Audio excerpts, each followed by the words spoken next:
Clone.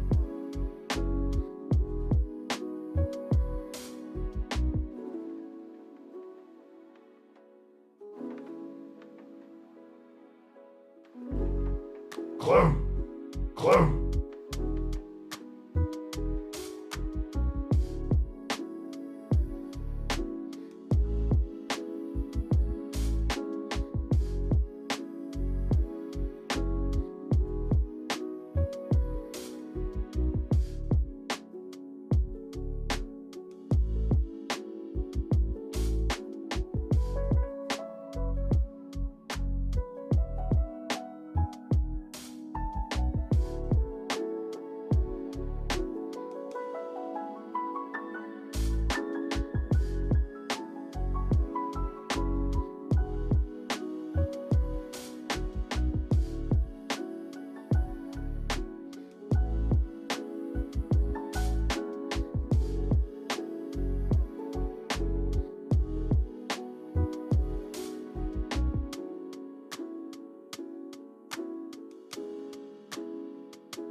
Okay, this time the microphone was really off. This time the microphone was really off. Best start into the stream. Hey, again, let's pretend that didn't happen. Let's pretend that didn't happen. Welcome, ladies and gentleframes, to your Wednesday evening, morning, night, whenever and wherever you are, entertainment You know, whatever you're doing, whether it's school or work or nothing at all, half of the work, school, or nothing at all week is already over, and that means we are on a good path to weekend. And we have Berserk Raider. Subscribe to the channel. Berserk Raider, thank you so much for the sub. Welcome, welcome. Before we go into today's exquisite entertainment program, I have a couple of claims. Exactly, we have a whole bunch of claims. I have a couple of infos to share with you because I made a couple of updates to the stream that I want to share before we get into stuff. First of all, YouTube viewers are no longer discriminated because yours truly has managed to... Let me try and show you with my phone. This right here is how my stream currently looks like. I finally managed to set up a bot that puts my YouTube and my Twitch chat in the same window at the same time. Isn't that amazing? We're living in 2025.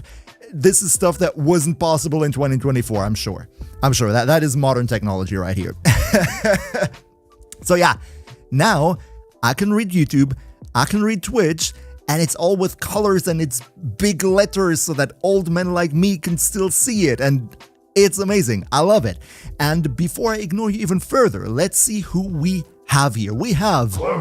Oh boy, and we have a new channel point thing on Twitch where you can once per day spend one channel point to say Clem. That's your daily Clem. You can do that once a day from now on. But let's see, who do we have? We have SidRT6. Hello, welcome to the stream. We have Tian again. Ananasi, nice to see you again. Sunny Boy, as always, in the stream right from the first minute. Shadow Kimmy, Laggy Shaggy, Kitsune, I assume the one is an I, Kitsune's Twitch Supremacy.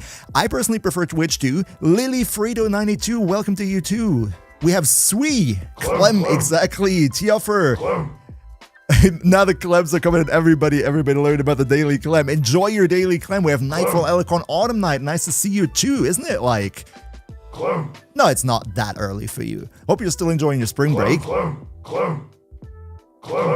Welcome Goat, welcome Josh, Galactic Republic Gaming. It's always nice to see some of the really OG channel members that are always in the list at every video, also in the Twitch chat. Hope you're enjoying your Wednesday too. We have David Hardy, we have something Greek. Greetings from Greece. Guess what? I saw that from your name. Love the vibes and streams, keep it up, build inspire a lot. Thank you so much, really appreciate that. Happy that you like the stuff that I put out. Welcome Ben, welcome Ben's Redemption. It's Clem time, exactly. We have that guy again. We have Sky Topics. Who else do we have? Voodoo Gaming. Well, it's like 1 PM here. That's good, Tiofer. That's really good. I hope I pronounced you right. Ahmed, welcome to YouTube. Much love back to Turkey. Nice to see you. We have Zane, we have Frank Dolphin, we have sorry for that. Sorry for the probably mispronunciation, but I'm happy that you're here too. Crazy Blazy, welcome. Garrett Morgan, Orpheus, welcome, man. Kind of surprised to see you on YouTube. What's wrong, Orphe? What's wrong with you? You're a streamer. Why are you watching on YouTube? What's duh?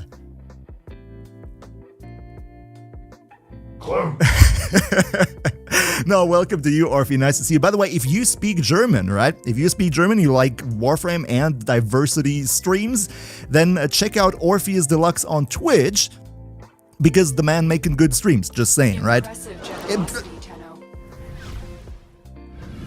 What do we got here?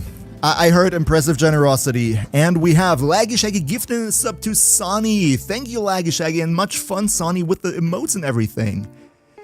Who else we have? We have Mamuk. First time seeing your face, Mamuk. Then welcome. It's the man in the flesh. Nice that you made it to the stream. Wish you a beautiful Wednesday. You're everywhere, Orpheus. Now you're on the platform that you belong. That's your home turf, man. Hope you also enjoyed your Wednesday. How was it? Boy. Laggy Shaggy with Laggy Shaggy making it rain again. It's crazy. So yeah, as I just said, we do have a bot now. It does not have all that many commands just yet. I am still ongoing in the process of working on it, but I'm already happy that we got the daily Clem and also that I have both chats in one window. That's a big W in my books. And before we jump in, let's let me give a quick overview of what we're going to do in today's stream. That being exactly, we're doing Clem. That's what we're doing. No, today I want to focus a little bit more on build discussion, where you can send me links to your builds in the game, and then I'm going to check the builds out for you and give you a couple of ideas, answer questions. I did a YouTube survey the other day, and I was asking what you want to see on stream, and a lot of people said that they want to have some input on builds, that I check their builds out, and that's what we're going to do, but probably also going to, play some missions. I'm still not even done with my first coda, and that's probably what we want to do. Get that thing done and get a couple of those juicy coda weapons. Shikazu, face reveal. Nah, man, you're late to the party. Welcome to the stream. Nah, I've been streaming for 2 weeks already. And for everybody who does not know that, that's the secret information. I already revealed my face 2 years ago in the 1000 subscribers special. Just none of you watched that. That's the secret. Sunny boy, face reveal. Yeah, 8 years? Was it 8? It could really be that it was 8 years, Sunny boy. If you watched the German stuff, yeah, it might have been 8 years. That's true. That's absolutely true. And Colony, hello, how are you doing? Prince with Fault, nice to see you again. Shadow Kimmy, Blacky, I found out why I couldn't join the Archimedia. I don't have the elite. Oh yeah, Shadow Kimmy, that makes perfect sense. If the host enables the elite version of Archimedia, then sure, everybody has to have that unlocked, otherwise it doesn't work. But, hopefully next time. It's not that the stream is going anywhere anytime soon. And also hello to Mr. Reaper. I just love that you all enjoy the daily Clems. F Tsunate, what's up to you? Another thing with the daily Clem is, yesterday I was hanging out a bit in Seminator's stream. I'm sure a lot of you, especially the Twitch crowd, know Seminator. And he has the feature where you can also have this thing where you use 1 channel point per day to get a little trait. And that was a brilliant idea, so I asked him after the stream, like, yo, do you have a problem if I just steal that idea from you? Exactly, Ben, the daily Argon Crystal, and I just turned that into the daily Clem. And I think it's a cool idea. I think everybody's having a lot of fun with it. Yes, Shadow Kimi, we're still getting a lot of Clems. Oh boy. That's sick, boy. What up? What up to you? Nice that you made it to the stream. Also, welcome to Seo May. Clem. Yes, we have a lot of Clems today. That's very, very cool. Hello, Build Cooker. Hello, Just Lua. Welcome to the stream. Wish you a beautiful Wednesday evening. Okay, we have a first comment here. Gojo says, I would really love your help. How do I effectively farm endo? I'm beginning to get primed and galvanized mods, and they're giving me heart attacks with the amount of endo. First of all, Gojo, I totally understand that. We've all been there. Chat, haven't we all been there? Haven't we all been in that situation where we're thinking like, oh boy, I already have 10,000 endo. Let me get my first prime mod from Barrow. What do you mean that cost 40,000? Barrow, what do you mean 40,000? 40,000? Are you crazy? It took me like half a year of playing this game every day to get 10,000, and now it costs 40,000 endo. I guess we all know exactly that situation. So Gojo, first of all, you're not alone. First tip that I would give is whenever you're upgrading mods, especially those that have 10 levels and thereby cost a lot of endo, the endo cost per mod level is increasing exponentially. Meaning that for every level that you upgrade the mod, the endo cost doubles, but the effect does not double. Meaning, especially for those big mods, it is not that bad of an idea to just bring them up to level 7 or 8, thereby saving up on a lot of endo without making that much of a sacrifice in terms of performance. That is the first big tip that I can give you. And when it comes to endo farming, I do have a full video on that. It's a bit older, but if you go on my channel page and type in endo, you're going to find it. It's still relatively up to date. If you are getting into galvanized mods, that means that you have arbitrations unlocked. And for that part of the game, I would say arbitrations is a really good way to farm endo. Let me get into the game. How about that? How about we get away from the camera a little bit and go into the game? And stop that music, making me sick. Oh boy.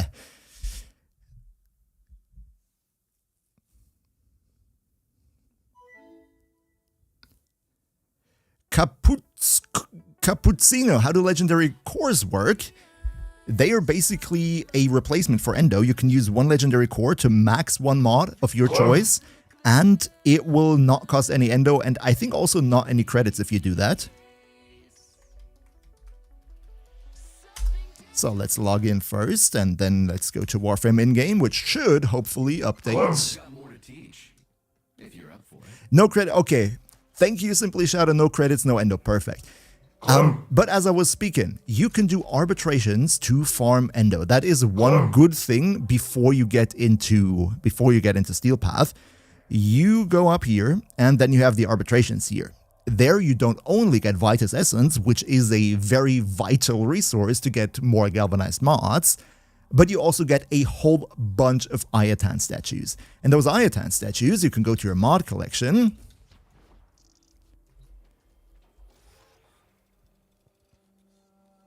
And then we go to the Ayatan treasures. And there you have these statues that you farmed. You can put the Ayatan stars that you found throughout the missions into the statues. And then you can take the statues to Maru's Bazaar on Mars. I'm just going to show the whole process right now. Exactly, Nightfall Alicorn. In order to even be able to access arbitrations, you have to have the full star chart completed. But Gojo was asking, or Gojo was saying in their message that they're having problems with the galvanized mod maxing. So I was assuming that if you have galvanized mods already, then you probably already have access to arbitrations. That's why I skipped over that part. And by the way, Salmonator, my man, I see you in chat. How is it going? I wish you a beautiful Wednesday. I already explained to the people where the idea came from. The idea for the daily Clem reward that I've set up, and that it was a copy of your Argon Crystal per day. How are you doing? How are you doing? By the way, everybody watching right now, let me quickly check if I can do that.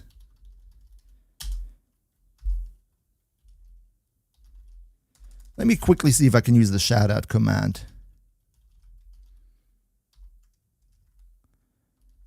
I want to shout out Salmonator because Salmonator is a very nice, very friendly and wholesome streamer that you should absolutely check out. That did not work. Okay, let's try that again.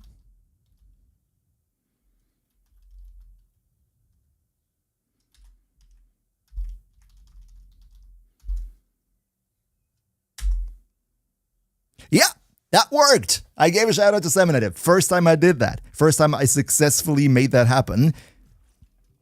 Yeah, everybody watching on Twitch, definitely go check out Salmonator. And yeah, hope you had a beautiful Wednesday. Yo, the chat is going so quickly. Where I was, right? Where I was. If you have the socketed Ayatan statues, you can go to Maru right here. No, that's not what I wanted to do. Nope. I wanted to extract Endo from Ayatan statues. And then you can see right here, that is the statue that we previously had. Then I can take that and I can sell it to her for 1400 Endo. Boom. And that is one safe way to get your Endo up, especially when you're in the mid-game. Ayatan statues are something that it's an easy way to get a lot of Endo. And then there's another very, very optimized farm that involves the Sedna arena on Vodyanoi. That is the name of the mission node. But that would go a little bit far explaining that method. For that, you better watch my Endo guide because I have a more detailed description there. We have Vodyanoi right here. That is basically an arena where you're going up against Grineer gladiators, and they drop a lot of Endo. If you go in with a dedicated team, with a Korra, with a Necros, and with a whole bunch of pre-made setup, then you're going to get, if you have access to the Seal Path version of it, you can get around 4,000 Endo in 2 minutes out of it, which is crazy. That is the best Endo farm in the entire game. And yeah, so I hope Gojo that helped with the Endo question a little bit. If you need more detailed information, check out my Endo guide. Everything in that video right there. So, who else do we have? We have Aaron. Hello, welcome to you, Aaron. How do we send the build? Okay, that is probably a very good question. As I said, we are going to discuss your builds today. And the best way you can do that is, so you go to your build, And then you can click this button right here on your build, no matter if it's a weapon or a Warframe build, link config in chat. This way, it will put the mod config that you have on your item of choice into the chat window that is currently open. So what you can do is, you can type in, as I do right now, /w MHBlacky. That means you send a whisper message to me, so you will show up like the others here. So you will be like /w MHBlacky hi, and then it opens the chat window, and then you can copy your configuration, post it in, and that is how the whole thing is going to show up for me, like it is doing for Elite Bounty, for example. Mod configuration Trumna Prime, right? So I can just click the mod configuration from Elite Bounty, and it will show up right here, and I can take a look at it. That is what we're going to do. However, when you send me your mods, that would be very, very nice of you if you could give me a little bit of context, like not just copy paste the build. Maybe you can tell me what your question about it is. Like, is this good enough for Steel Path? Or I am in the mid game, is this strong enough to finish the star chart? Or I am in Steel Path, is this strong enough for level 9,999? Because if I don't have any context, then it's a bit difficult for me to rate the build, right? Just imagine somebody coming in with an Excalibur build, only 4 out of 8 mods, and is like, I'm struggling. And I'm like, yeah, maybe you want to make a full build first, huh? Maybe you want to make a full build first. And where's the Prime mods? Where's the Galvanized mods? Why don't you have Arcanes? Obviously, you're not doing it. You're not doing well. And then they're like, yeah, I'm Mastery Rank 3. And I'm like, oh, that would have been something good to know, right? So just a little bit of context for the builds, that would be really, really nice. And holy cow, we already have quite a lot here. Quite a lot to go over. We're going to do that in just a minute. We're going to do that. Beforehand, though, I should make a disclaimer. Even though a lot of people might think that, you know, I'm the almighty, I know everything, that's not true. Just because I have a lot of subscribers on YouTube does not mean I know everything and every single detail about this game. So there are Warframes and there are weapons about which I don't really have a lot of idea. So if you were to ask me something about, let's say, Equinox or something about Gyre, these are frames that I once leveled for the Mastery and never played until now. So it might be that, depending on your question, might be that I don't have a good answer for you. And I'm gonna tell you, right? I'm gonna be open about it, just so you're not disappointed in case I can't answer your question. I'm not as experienced with the game as some other creators are. Wink, wink, Saminator. Wink, wink, 10,000 hours. Right, right.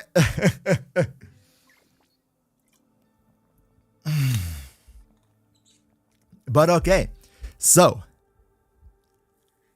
Yeah, Saminator, exactly.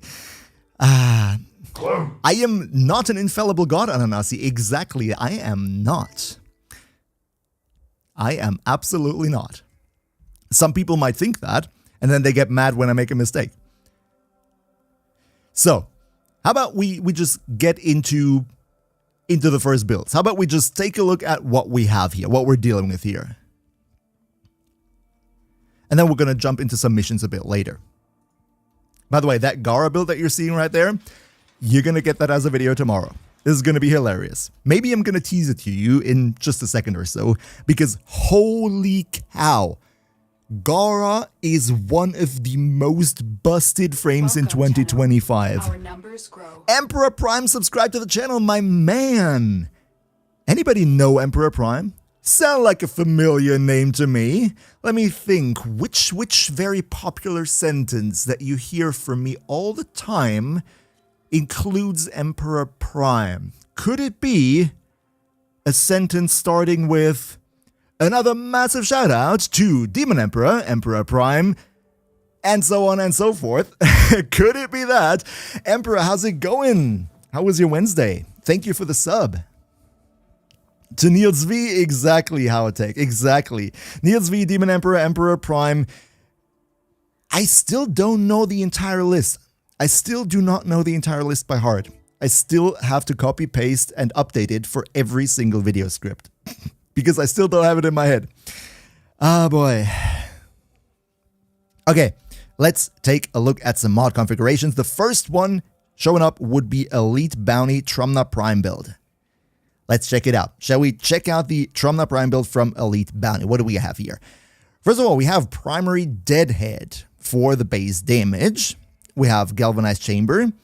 I assume that, my friend, I assume that you're probably also struggling a little bit with the endo so far. Otherwise, of course, you would have maxed them out. But I think that's an obvious improvement, sure. So I'm not going to go into that even more. I don't know, did you unlock the Exila slot? Because it shows as unlocked for me. Or does it just show as unlocked for me because I unlocked mine? In case you have unlocked the Exila slot, then I would put the stabilizer into here because, you know, it's an Exila mod. It goes into the Exila slot and there's even the right polarity for it. So that would be one thing that you could do. What else do we got? We have Vital Sense Critical Delay. Sure, makes sense. Crit chance, crit damage. We have Malignant Force and Stormbringer. So we have Corrosive as a main element. Plus Radiator Reload, more reload speed. And radiation damage on top. Galvanized Scope, Galvanized Chamber. Okay, so I mean, all in all, this should be a relatively functional build. Absolutely. The thing with the Trumna is, and I'm not 100% sure if this one has that damage. What I would do is, the thing is, you are currently having a 60/60 mod on. I would personally recommend going for pure elemental damage on the Trumna because what you're basically going for is you want to go for the kill as quickly as possible to charge up your alt fire and then do the big bada boom. And, well, if you want to do the big bada boom, then it's better to have as much elemental damage as possible. And that would mean I would ideally probably go for a minus forma or maybe 2 to have Stormbringer and then the 90 elemental mod for Toxin. Put Stabilizer into here. And ideally, I would also suggest going for maybe a faction damage mod to just get more damage out of the thing. And for the Arcane, let me quickly go into my Trumna.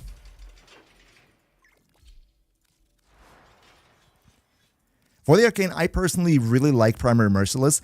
It's not that your Arcane Deadhead does not work at all. I mean, you can still get headshot kills because the thing deals a lot of damage.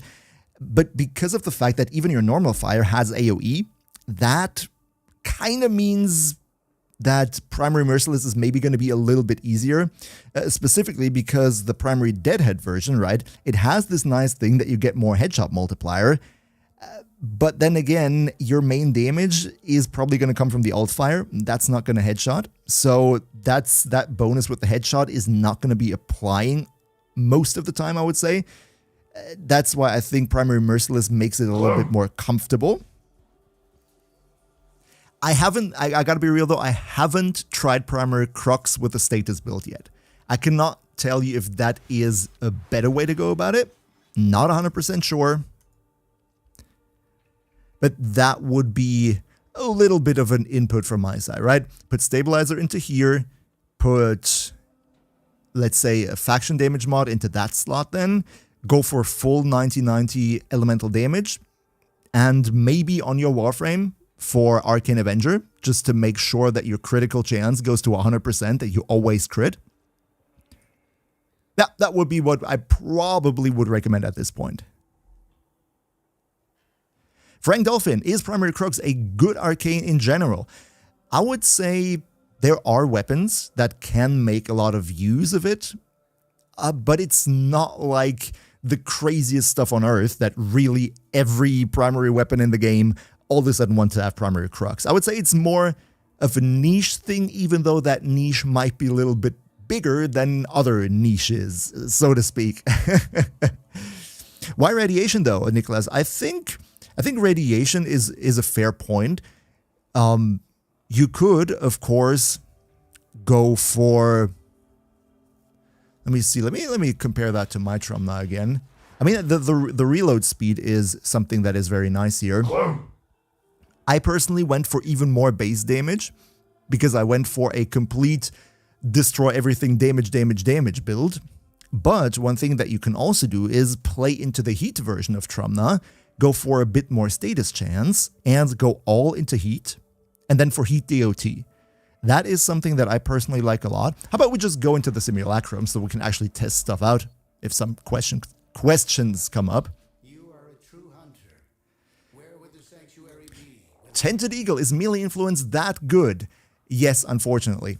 Yes, Eagle, it is unfortunately that good. We had a discussion about that on Monday's stream, 2 days ago. It is unfortunately that good that there is almost no melee weapon in the game that is not having melee influence on its ideal build. It's really that busted. It's kind of a bit boring, but yeah. Don't worry, we're going to look into the other builds soon. I know this is actually also something that I texted Sam about yesterday, where he was also like showcasing stuff on stream. And he was like, I had a big list of things that I wanted to do in that stream, and it took me 2 hours to even get to the first point because we were having so much of a build discussion. Oh man.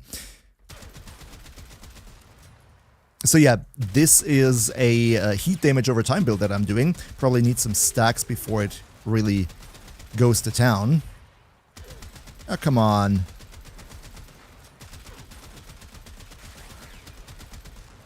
Yeah, it really needs to build up the primary merciless stacks first, otherwise it's not gonna work.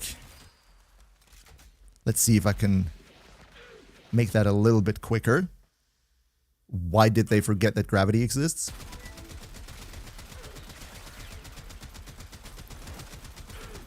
You know what? Let's get the merciless stacks up a bit quicker. That's not gonna work. I want to showcase the freaking build. Let me quickly stack up merciless.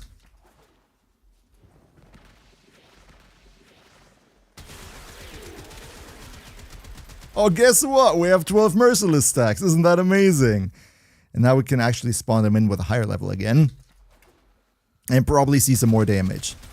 Yeah, see, with a heat damage over time build on the Trumna, once you have your merciless stacked up, you're dealing a lot of DOT. And that's probably my preferred build on the Trumna, going for heat DOT, because it can still fire the alt fire. Right? That's still possible. Making it rain Grineer bodies, absolutely zero problem. This is still 100% possible.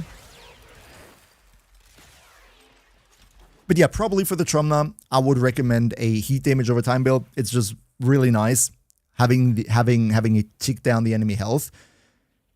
Though I gotta say, I would replace Rifle Elementalist with Galvanized. Hey.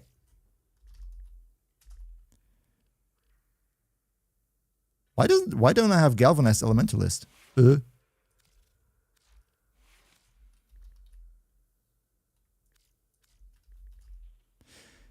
Wait, don't we have... Oh no, it was a melee mod. I'm sorry. I was modding so many melee stuff today. No, Rifle Elementalist, Prime Bane of Grineer. You cannot see it because my camera's over it, but in the Excella slot I just have Stabilizer. And this was basically my heat damage over time build. I like it. So, I hope, my friend Elite Bounty, I hope that helped. I hope I could give you a little bit of an insight, but let's see what else we have here. Oath, welcome! You made a Nezha Prime looking for a good build with Divine Retribution.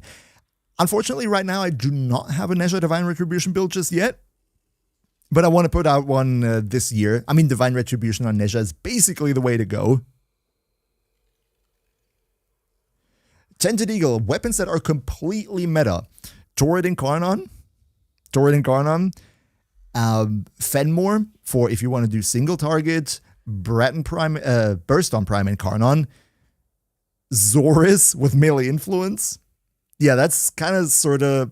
And dual Toxicist Incarnon in the secondary slot.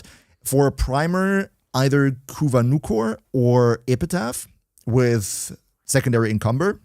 and that would be the most meta weapons that I can currently think of. Frank Dolphin. Which gun? I missed it. Ocucore. Ocucore is also nice, Hex. Ocucore is also nice. The only problem that I have with it is that if you want to use it as a status primer, you need to get kills to get the tentacles first. Dripped Fella. Dual Toxis is probably the best weapon right now. I wouldn't say the best weapon, but definitely one of the maybe even a little teensy tiny Gara build that needs a minute to set up. Just a minute. And then it destroys everything. Absolutely everything. By just looking at it. So first of all, give me 1 minute. Twitch down? What? We have Twitch down? Is that so? Twitch died? Wait, what? I have 0 dropped frames in my broadcaster software. It's back. Let me double check that. Let me quickly double check that. Because in my software it says there is no issue. I'm there. 200 people. Holy cow, we're streaming at 200 people? Jeez, I'm getting stage fried. Holy cow, I shouldn't have opened up Twitch. 200 people. Anyway, for me, Twitch is going fine. People are saying it's back. Okay, so let me let me get back to showcasing the build. First of all, we need to stack up a little bit of Rolk 2, subscribe to the channel. Rolk, welcome to the channel. Big bro fist to you. Enjoy the stream. I hope you have a beautiful Wednesday.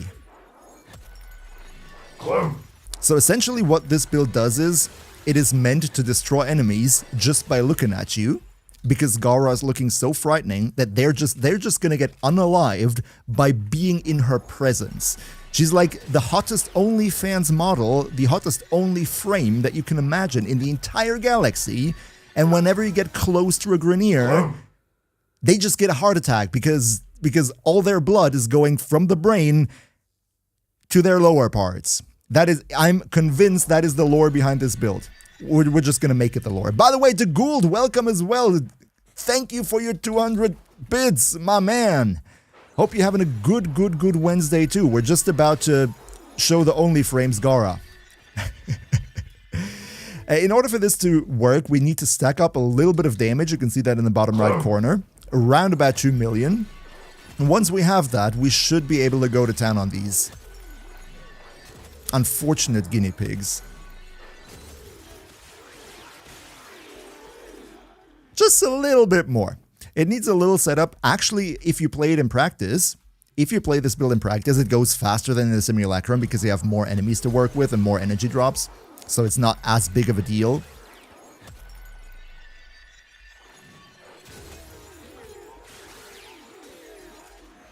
Okay, so now we should be good. Now the whole thing should be set up.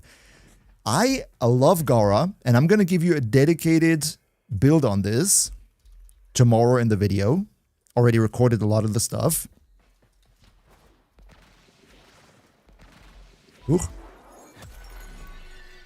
You can just run into the enemy and everybody dies.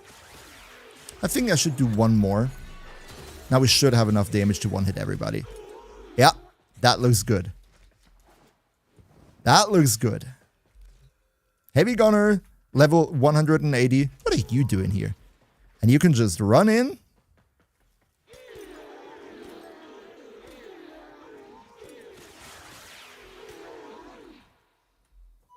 And they're dead. You're so hot, it just burns their internals. That's why you like bold.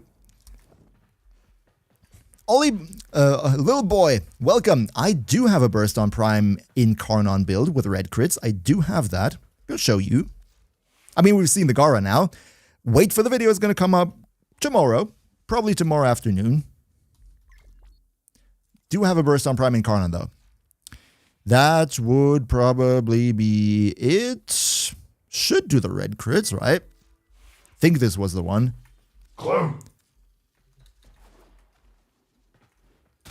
So let's quickly charge that up. Clem, Yeah, clem. there we go. There we go. That is why I said Burst on Prime Incarnon is one of the strongest weapon in the game. Brut, brut, brut. The only problem that the Burst on Prime Incarnon has is you need to probably turn off the damage numbers because you're going to lose track of what you're shooting. It's just too much on screen. It is just too much. So, little boy, for your question, if you want to have one of the strongest single target assault rifles in the game, Burst on Prime Incarnon. By the way, it's not even single target, right? It's not even single target. Let me show you. Because there is a little bit of an AoE in the Incarnon form. You can see that AoE explosion. Well, you can't really see it, but if you group up enemies really, really tightly, and they ignore gravity again because we're Gara.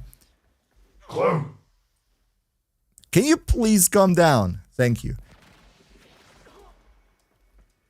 I hate Simulacrum. This stuff only happens in Simulacrum. But you're hitting everybody because you have a little bit of an AoE on the impact. And that bursts everything away. Pro tip at this point, if you want to do the absolute over carnage, you can go on the burst on. Clem. Go for a blast build. We all know what blast does, don't we? Let me show you. If you want to have the absolute group up enemies and then clear them in 1 millisecond build, Clem. I need to change the Warframe. This making me sick. Gara has this darn passive where let's go for the Christmas Anaros. That's right. That's the one we need. Christmas Anaros might not be the hero that we want, but he is the hero that we need right now. Clem. Now take a look at the blast version of this darn thing.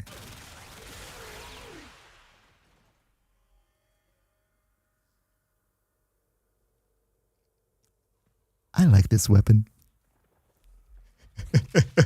Not as red, because it still needs some stacking. It still needs some stacking, but it doesn't need to be red. Doesn't need to be red. With the blast, all you need to do is group them up really, really tightly together. Gotta say though, I personally prefer the non-blast version because it's more universal. But now let's finally talk about some more of your builds because that's in the title of the stream. So yeah, let's do that. Little boy, I think we just made the decision for which weapon you're gonna farm for next, right? Right? Let's also greet some new viewers. The Real A-Man. Are those builds on Warframe? No, I do not have any build links on Overframe, at least not by myself. If any of the community members have linked some of my builds there, they might be there, but I personally haven't done that.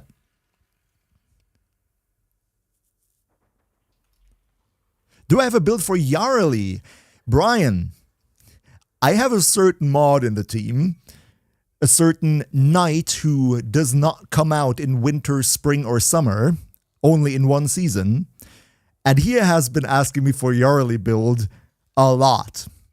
And hopefully, on the next dev stream, we're gonna get information about the next Prime. And hopefully that's gonna be Yarly, because then I finally will be able to make a video about her. I don't want to make a video on the normal Yarly because I think the Prime is right around the corner. Please turn off chats combined with the PMs. That Sunny Boy, I still gotta do that in the options. Yes, exactly, Kitsune. I also hope so. So where exactly in the options do I change that?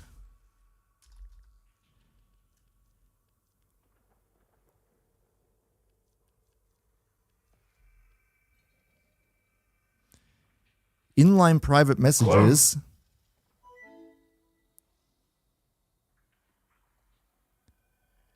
Is it that one? Is this that the setting that separates the private messages from the chat window?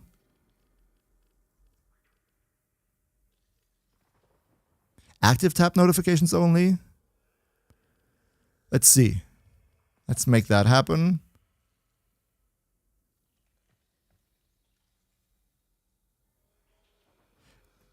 Broken Toy, chat, do I have to start over on PC if I already have enabled cross-platform and picked console a long time ago?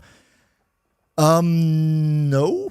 No, I think you can just take your account and log in to any platform with it. I think your PlayStation account or console account, whichever platform you're on, should be able to be played on PC too now. I think that it has been enabled.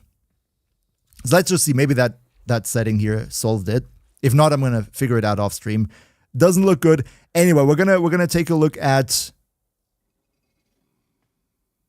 the Telos Boltor. Must be an orbiter. Of course I must be an orbiter. Would be too cool to be able to test something out, wouldn't it?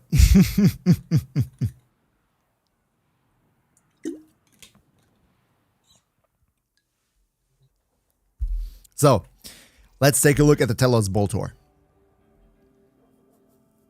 Ooh, we're having ourselves a little ribbon here. By the way, one thing before I get into that.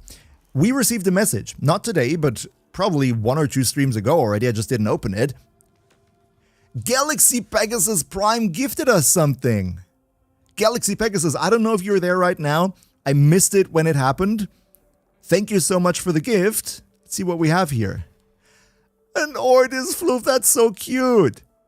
Thank you for the Ordis Floof. Let me place that.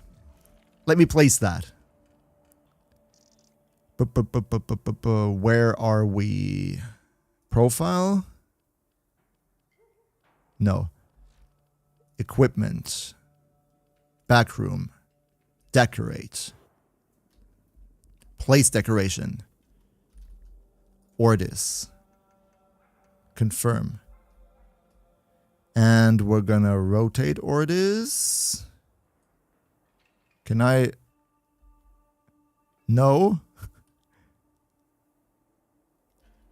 Can't I rotate him differently? No, that's not what I meant. Waves, dreamers. I can feel it. Move decoration. You can see I don't decorate a lot. You can see I don't decorate a lot. How can I rotate the whole thing in different angles? Isn't that possible? Press tab. Oh, advanced mode. I see. There's an advanced mode. Rotate. And now I'm going to put Ordis here. Boom. I usually want to exit decorate. Yes. Thank you for the Ordis Floof. Now the Ordis is right next to the computer. Thank you, thank you. By the way, thank you everybody in chat explaining to me how to decorate. You can see my back room is pretty barren. Maybe we're going to be able to change that. But let's finally get into the Telos Boltor right here. What do we have here? We have primary deadhead. That makes sense because the Boltor is a weapon with which we can do a lot of headshotting. Galvanized aptitude, more damage, more status. Perfectly fine. Galvanized chamber, galvanized scope. I think we have a headshot lover here, which is nice. You know, galvanized scope, even more crit chance, and then the crit, the headshot multiplier right here. That's nice. A lot of fire rate, malignant force. That's viral. Ooh, My friends, we have a disgustingly strong Riven right here. That, my dear friends, this is a 9 out of 10 Riven. The only thing that could even be better with this one is a negative stat to improve the values of the crit chance and crit damage even further. But holy cow, that's strong. That is really strong. So yeah, we have a viral Telos Boltor right here, dealing a whole lot of damage, high fire rate, high status chance. It's a comfortable weapon, I would say. It's a comfy build. It is universal because you're not going for any specific faction damage mod. I'm personally not too big of a fan of just modding viral onto a weapon and use it against everything. I just like faction damage. That's just my thing. If this was my build, I would probably remove Galvanized Scope and rather go for something like Arcane Avenger on my Gunrunner Warframe build and then use a faction damage mod here.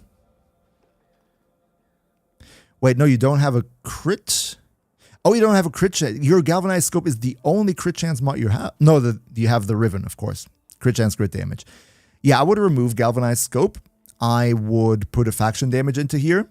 And maybe I would remove Vile Acceleration and put critical delay in here for even higher crit. And then use something for the fire rate like a Warframe ability, or just use a Gunrunner Warframe in general to give the... What? What? Pinot Blue Vogel tipped $5.67. If you have time in the stream, can you quickly look at the build for the Soma Prime Incarnate and your thoughts about the weapon? My brother is using that weapon almost solely and he needs a good build to work towards. Thanks. First of all, thank you for your generosity. I personally gotta say I do not have a Soma Prime Incarnate. I just have the normal Soma. So for the Incarnate, I'm unfortunately unable to give you my thoughts on it. But I'm sure there are YouTube colleagues of mine who have a good build on that.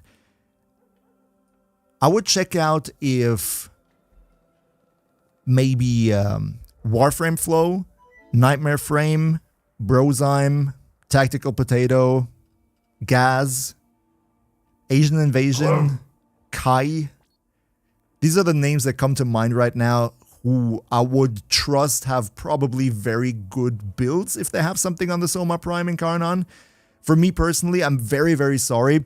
I do not own the Incarnate version and I do not know the Incarnate perks by heart, so I can't really say something about it. I'm sorry. So yeah, getting back to the Telos Bolter, I would probably go for a faction damage and outsource the fire rate to the Warframe, use a weapon platform Warframe, and that would probably be my take on it. But I think this build is very strong and it does work. I think it's also Steel Path viable, albeit that you're going to be reloading quite a bit with a 17 fire rate. But I love the Riven. Let me flex a bit. Let me show you my Bolter Rivens because I think I have two. No, I have one. I have electricity damage and crit damage with negative zoom. I like this one a lot too. Electricity not necessarily the best pick here, but you can go into corrosive with it, which is nice. So yeah, that's the Bolter Riven that I use on my Telos, no, on my Bolter Prime Incarnate. That's the one that I have. Also really, really like that weapon. Let's see, who else do we have? Orion195 coming in with a Chorid. Build. So, let's see.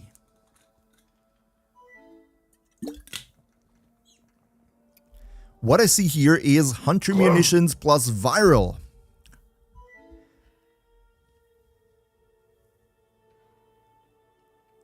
Sunny Boy, I don't know, I asked it earlier, I don't know where the setting is where it separates the messages by tab.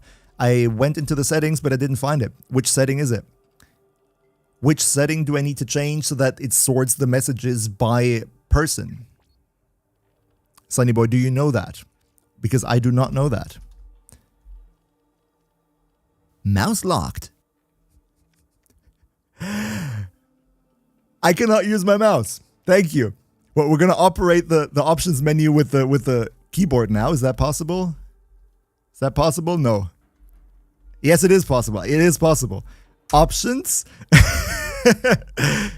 Can I change tabs? Mouse unlocked. Okay, mouse is back. Keyboard locked. Okay, now I have the mouse at least. Laggy Shaggy. That was a good try, but you missed it by a couple of seconds. You were this close. Separate tabs for... Activate tab notifications only. Keyboard unlocked. There's separate tabs for PMs by default. Yeah, but it doesn't show that. It shows the entire chat. I mean... Okay. Maybe that happened later. I'm sorry. Clue. Yeah, I don't know why it put everything in here and then it was nicely sorted. Maybe if I were to receive a new message, it would pop up here. I don't know. Disable inline messages, Paranoid. Okay. Inline messages. Inline private messages disabled. Okay. So that should work now, right? You say that works? Let's hope. So yeah, I would say then for the sake of clarity, let's just go tap by tap now. I'm sorry, I never really figured chat settings because guess what? I haven't been live streaming in the past, so yeah. Let's just hope that this works. Yippee, Sunny Boy, thank you, thank you. So, let's hope this one works. Hi, let's see. Bilal, what is Bilal saying? Hi, I requires this assistance. Got any Tenet weapon recommendations and what element? Tenet weapon recommendations? Unfortunately not yet, because the only Lich weapon type that I have gotten all of just yet is the Kuva weapons. I have a tier list on those. I will put out a tier list on the Tenet weapons and the Coda weapons, hopefully later this year. Until then, I can unfortunately not give you any Tenet weapon recommendations, but I know that Warframe Flow has a tier list about Tenet weapons, and usually his tier lists are pretty based in my opinion, so if you need a tier list on Tenet weapons right now, and check out the one from Warframe Flow, I think you're going to be served well there. Alright. Mod configuration Wisp Prime. Is also this build good enough for level cap? It's got 4 Tau Red shards for ability strength and 1 casting speed. Okay, level cap Wisp Prime. Let's take a look. So we have Strength of Mold Augmented and Duration, Growing Power in the Aura, Power Drift. I have a lot of power strength right here, 300%. Potentially, hypothetically, 60% on top of that once Mold Augmented is full. So we're roundabout talking about 360%. What do we have? Archon Stretch. Makes sense, because with the reservoirs here, you do the electro zapping, meaning Archon Stretch is procced by this, getting a little bit of energy. Energy Nexus. So with Archon Stretch plus Energy Nexus, you will have 5 energy income per second. That is... I mean, with a 55% efficiency, I'm not 100% sure if 5 per second is going to be enough energy income if this is the only source of energy that you have. But, you know, if it was a problem, you probably would have noticed. One thing that I would recommend, though, would be, if you have, swap out Intensify for Archon Intensify, because the reservoir not only... No, forgive me, not Archon Intensify. Swap it with Umbral Intensify, if you have the chance to, because of the higher ability strength. That's one mistake that I made in my Wisp video. I went for Archon Intensify and then went for Combat Discipline to damage myself, to then get the Archon Intensify proc and get 60% ability strength out of this. It's not optimal. Ideally, you want to have Growing Power for plus 25% ability strength, and then Umbral Intensify for plus 44, which equals up to 69. Nice. So yeah, that would be it. Umbral Intensify instead of Normal Intensify. I mean, ability strength-wise, you should have enough. And you're going for Mirage's Eclipse. Yeah, makes sense, right? Because Mirage's Eclipse, the damage works on the Breach Surge Sparks. My personal recommendation, which I like really a lot on Wisp, is... I'm not sure which one of these arcanes you would rather replace, but probably, if you have, that would be the next big upgrade step here. Replace Mold Augmented with Arcane Crepuscular. Arcane Crepuscular gives you 30% ability strength, so not as much as Mold Augmented, but it gives you a 3x flat crit damage multiplier whenever you're invisible. And the thing with Wisp is, you're invisible when you're in the air, you're invisible while your clone from the 2 is out, meaning you're going to be invisible a lot. And that means you get a 3x crit damage multiplier to all your damage that has crit damage, and Breach Surge has a crit damage multiplier by default of 1.5 times. Meaning, if you want to deal a lot more damage, then you would use Arcane Crepuscular, be invisible, get 3x extra crit damage, so your Breach Surge will not do 1.5 times crit damage, but 4.5 times. This is one of the most OP additions for Wisp, and in my opinion, if you have it, Arcane Crepuscular must be on Wisp. Like, the damage increase is incredible. And then, of course, use a companion with Tenacious Bond for another plus 1.2 times. So you would have 5.7 times crit damage on Breach Surge. That's going to be fine, right? You're going to be fine. I think with that and the right weapon, this build should be able to go to level cap. Just, I would replace Normal Intensify with the Umbral version. And I think that's going to be able to go level cap, should be, because, you know, your invisibility and your second ability is going to give you so much survivability that you're not going to die. Zero, can you tell me what is Tennokai? Yes, I can do that. That is relatively easy. It is a mod, let me show you, on melee weapons. If we had one. You see this mod slot, this Exilus mod slot right here?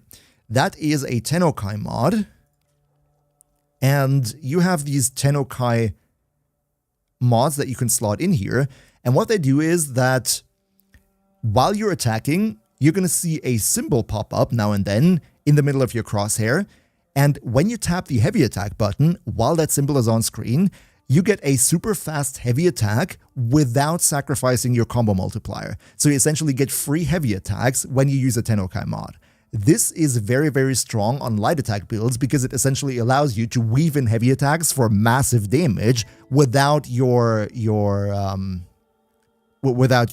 crit multiplier going down. That's a very cool thing. If you have a favorite melee weapon that does light attacks, then I would recommend investing into the Exilus adapter so you can actually use a Tennokai mod. Seminary, yes. Discipline's Merit is also my one. I just love the consistency. Discipline's Merit is my personal favorite. There we go. Because with this one, usually these Tennokai opportunities that pop up in your crosshairs, they're random. They just happen. But with this one, it happens every 4 melee strikes. And this consistency is really, really, really cool. Dark, by the way, I love you too. Welcome to the stream. Gilded Eden, welcome. Hi, Gilded Eden. How's it going? Discipline's Merit. Do dong dong bonk. Exactly, Sunnyboy. That's exactly what it happens. That's exactly what happens. Gyre build, please, Mr. Editor. I will do Gyre. I will try my best. Absolutely. Let me close the stuff that I already commented on. And we have something from Shadow Kimmy. Kimmy, you're still there? You're still in chat? Sorry for the delay. Had a lot of stuff to talk about because we all know it's not an MHBlacky streams if the vocal cords are still working at the end. That's how it goes. You've been asking for days, Mr. Editor. There are people who've been asking for much, much longer, but there's only so many Warframe videos I can put out per week because they take a lot of time to do. But I will get to... Shadow Kimmy is still there. Perfect. Now let's get into what you have here. I will get to Jaya though. I will do that. Ready for action. We have Kome. We have Amanata. Anything, Kimmy, anything specific you want to know about this? Anything specific you would like to know here? So first of all, we have Arcane Energized. That means Kimmy is a high roller. Or Kimmy just likes Eidolons. Who knows? So what do we have here? The good thing with Kome is that, and we can already see that here, Kome can make use of Archon mods a lot. Because with her skills, she just deals quintillions amounts of status effects. So triggering everything essentially. And from the stats that we see here, we have a relatively even build. We have strength, range, efficiency, a little bit of everything. I think this is an overall pretty nice build. It's a good all-rounder build. I'm personally wondering, I don't know if you're going to do Steel Path with it. If you do Steel Path, you might have a little bit of an issue with survivability because you're not running armor. That might be a little bit of an issue if you want to go Steel Path. But other than that, it's looking pretty nice. Maybe one thing you could know, what you could do for higher level content, if you're struggling with survivability, because to me it kind of looks like she might not like Steel Path all too much. You could maybe go and replace the 3 with, what do we have? With Mirage's Eclipse, and use the defensive version of Mirage's Eclipse to give you more damage reduction. Because in my opinion, and that's my opinion only, that's the hot take for the day, but in my personal opinion, the scientifically correct way to define Omamori is absolute doo-doo, right? Omamori, in my opinion, is absolute doo-doo. It's not a good ability. It is not a good ability. Ryojetsu, welcome. Clemchain, exactly. It's Dodo Water. Exactly, yeah. Omamori is the meme, exactly. If you want to use any helmet, put it on Omamori. If you want to have survivability, go for the shadow version of Eclipse in here. You're going to survive a lot more, especially if you stack it with adaptation. And then you should be able to go a little bit longer also in Steel Path and benefit from all the decrees that you're going to be stacking. By the way, I haven't seen it yet, but Komei got a recent augment where she can stack the decrees faster. It reduces, I think, the cooldown of decrees. If you like Komei, I would totally get that augment, because reducing the cooldown between the decrees that you can stack is, right, it's next level. That's one thing you really want on Komei, making it not so painful to stack all the stuff. Also, in case you need some more ability strength, you could maybe also go for Arcane Impetus, because Arcane Impetus is really good on Komei. Just a suggestion though, if ability strength were to ever be an issue. What you could do, for example, is you could replace Umbral Intensify. No, you can replace Transient Fortitude with armor, maybe Umbral Fiber, that would give you more survivability, and replace Arcane Avenger with Arcane Impetus, that would give you even more ability strength than Transient Fortitude, and even ability efficiency on top, so that's very nice. It would sacrifice crit on the weapon though, so you gotta decide if that's what you need. Terrify instead of Nova's to Terrify for Komei is also possible, sure, if you want to do armor reduction, but I would personally... Yo, Dystopia, welcome! Join the stream Bill late. You're never late, you're always just in time. Welcome, my friend. Thank you for the 100 bits. Hope you're doing well. We're currently looking at viewer builds, taking a look at Shadow Kimi's Komei plus the Amanata. I mean, on Komei you have a lot of options. What you could also do is maybe go for a green Archon shard and reduce the armor with corrosive, because they're dealing so many different status effects. Fat guy, big numbers, juicy big numbers. Kimi, the current build on the Amanata I stole from another YouTuber, but I still need the Arcane Crescendo. Oh, you mean Melee Crescendo? Yeah, I mean, Melee Crescendo is cool. So, what do we have here? I gotta be real though, I haven't really played with the Amanata, so I don't really know anything too detailed about it. I mean, what we're seeing right here, we have Galvanized Steel, Galvanized Elementalist, Gladiator Might, Blood Rush, Berserker Fury, Amalgam Organ Shatter, Focus Radon, Amanata Pressure. When combo multiplier reaches 8x, heavy attacks apply a random status effect to enemies. Melee damage. Okay, so this is, I think, a heavy attack build, right? Because you're using Amalgam Organ Shatter for the heavy attack windup speed plus more melee attack speed. So yeah, I would say Melee Crescendo is beneficial, because then you can just lock your combo multiplier at 8x and constantly benefit from Amanata Pressure. Yeah. Other than that, I mean, the cool thing is, let's just quickly do the math on this. Blood Rush at 8 times would be 320% crit chance, right? If you're going to go to 8 times combo multiplier, you're going to get 320% crit chance from this. I think it would be better if you were to replace Blood Rush with Sacrificial Steel, because Sacrificial Steel gets double. Let me quickly double check that. Don't want to say anything wrong here, but I think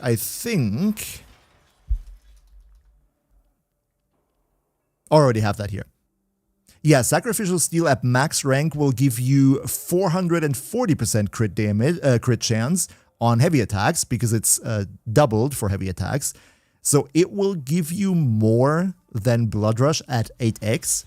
And even if you were to use Crescendo to go all the way to a constant 12x, you would still have the issue that it takes a little bit between your heavy attacks for the combo multiplier to go all the way back up to 12. So even if you have locked it in to 12, you're probably not going to get the 12x for every single heavy attack, because they're going to be attacking faster than the game would need to go back to 12. Which means I wouldn't go for Blood Rush, I would go for Sacrificial Steel. Other than that, looks like a pretty decent heavy attack build. Also, heavy attack efficiency here. Very good idea. So yeah, that would be my 2 cents on your Komi Amanata setup. I hope that you're getting galvanized, not galvanized, you're getting melee crescendo soon. Ribs, how's my day going? Well, welcome to the stream. My day is going very, very nice so far. How about you? Hope you're having a good Wednesday. Wait, there was galvanized steel on it? Sorry. Did I completely miss that? Oh, that was Forgive me. Forgive me, Kimmy. I did not see that. I'm sorry. Yeah, you already have galvanized steel on it. Then forget what I said, then it's all fine. Then Blood Rush, it's all fine. It is all fine. Though I'm thinking, because you're already getting crit damage from galvanized steel, you're getting crit damage from Gladiator Might, you're getting crit damage from Amalgam Organ Shatter, so you're basically stacking 3 crit damage mods. I think it might be possible to replace Gladiator Might with something that deals more damage. Like, for example, if you can go for Primed Fever Strike, plus 165% toxin damage, always a very nice mod to just bump up the numbers. I think that might be a better idea to go for instead of Gladiator Might. Though Gladiator Might also gives you crit chance, it's not going to do a whole lot, but I still think it would deal more damage.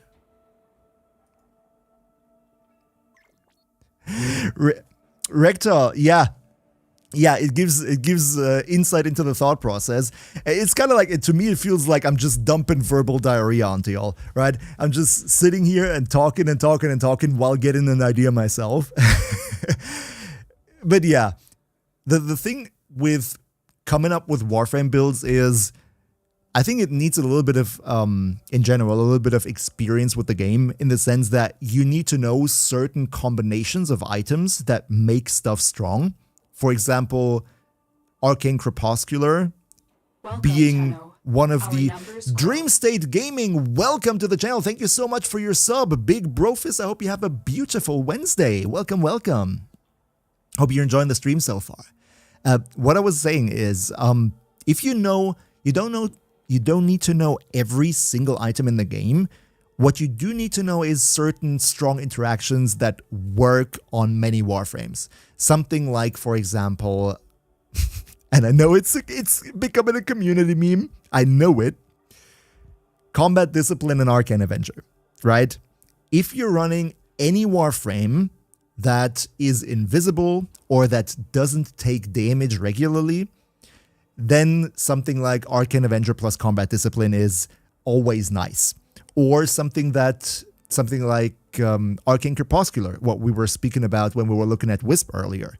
Because Arcane Crepuscular is one of the most overpowered arcanes in the game, but it only works if your Warframe is invisible. So what you could do, for example, and that's also, by the way, something that Sam, if you're still here, Sam also showcased that on his stream yesterday, and I totally agree with him. One of the most busted weapon platforms in the game is currently Harrow, with Evade from Side 09 as a subzoom, and then Arcane Crepuscular, right? that is stuff that ideas that you're getting when you know certain interactions, because Arcane Crepuscular gives you more ability strength and 3 times final crit damage multiplier if you are invisible. Use Side 09 skill evade to become constantly invisible, and all of a sudden, the requirement for Arcane Crepuscular is met. But now that you're invisible, you're not taking damage anymore, so Arcane Avenger won't trigger. That's why you put in Combat Discipline to damage yourself a little bit. So now you're getting crit chance from Arcane Avenger, plus you're getting crit damage from Arcane Crepuscular, and you're invisible, and enemies can't do anything. And you're dealing the sickest red crits in the world, and deal even more crit damage. So it's like, it's crazy. Just to, you know, get into these certain things. If you know certain viable things that work on a lot of Warframes, it really helps with the build crafting. Ananazi, Combat Discipline, also check your inbox.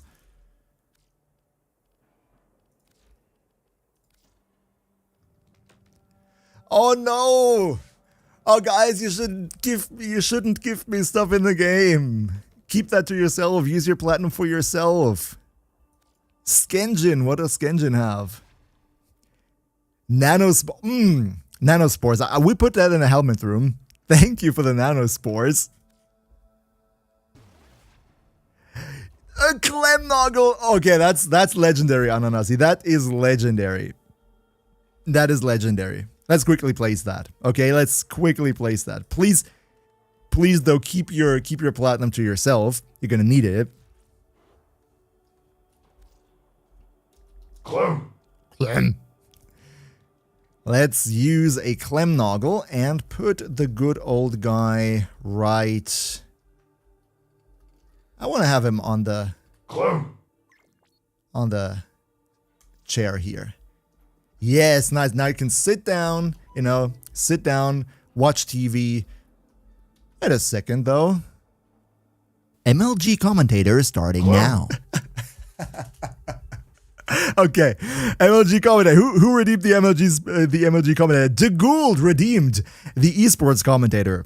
Okay, here we go. So, right now, Clem is still looking at the wall, but we still do not know what he's going to do. Maybe he will have the ability to turn around, and there we go. He turned around, and now he's pointing at the TV. Alan, have you ever seen that? That was the move of the game. Clem now pointing at the TV, being able to infiltrate the enemy's base and dealing massive damage. This could be the game. This could be even the match. This could knock the enemy team out of the tournament. This is incredible. Clem looking at the TV. That is the play of the game, everybody. And the crowd is cheering. They are cheering Clem on by looking at the TV. Let's also just switch that on. Let's switch it on. Switch on the TV. Helvania's glory. That's not good. So, Ananasi, Clem can watch TV now. Clem is the GOAT. Does Clem remember Hex? I don't know. I don't know if Clem remembers the TV, the Netflix password. Clem can watch some advertisements now. But yeah, Ananasi, thank you so much for the Clem. Clem will now have entertainment. And let's also quickly place the nanospores that we got. Nanospores, I think, are going to do very well in here because I always feed them to the helminth. Equipment, backroom, decorate, place decoration, nanospores decoration, confirm. And this is going to go... Now, where's it going to go?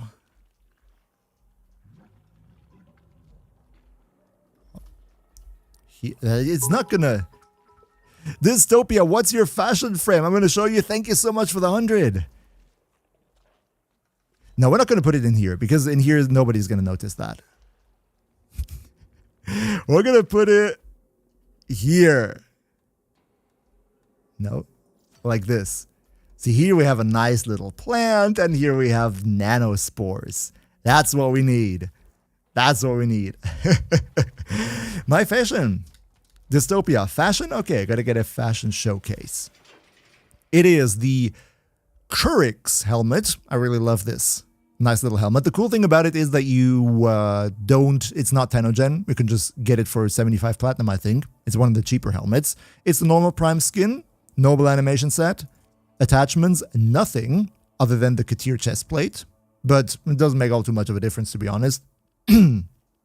Colors, a lot of gray, a lot of white, and a little bit of bronze, a little bit of brown for the accents.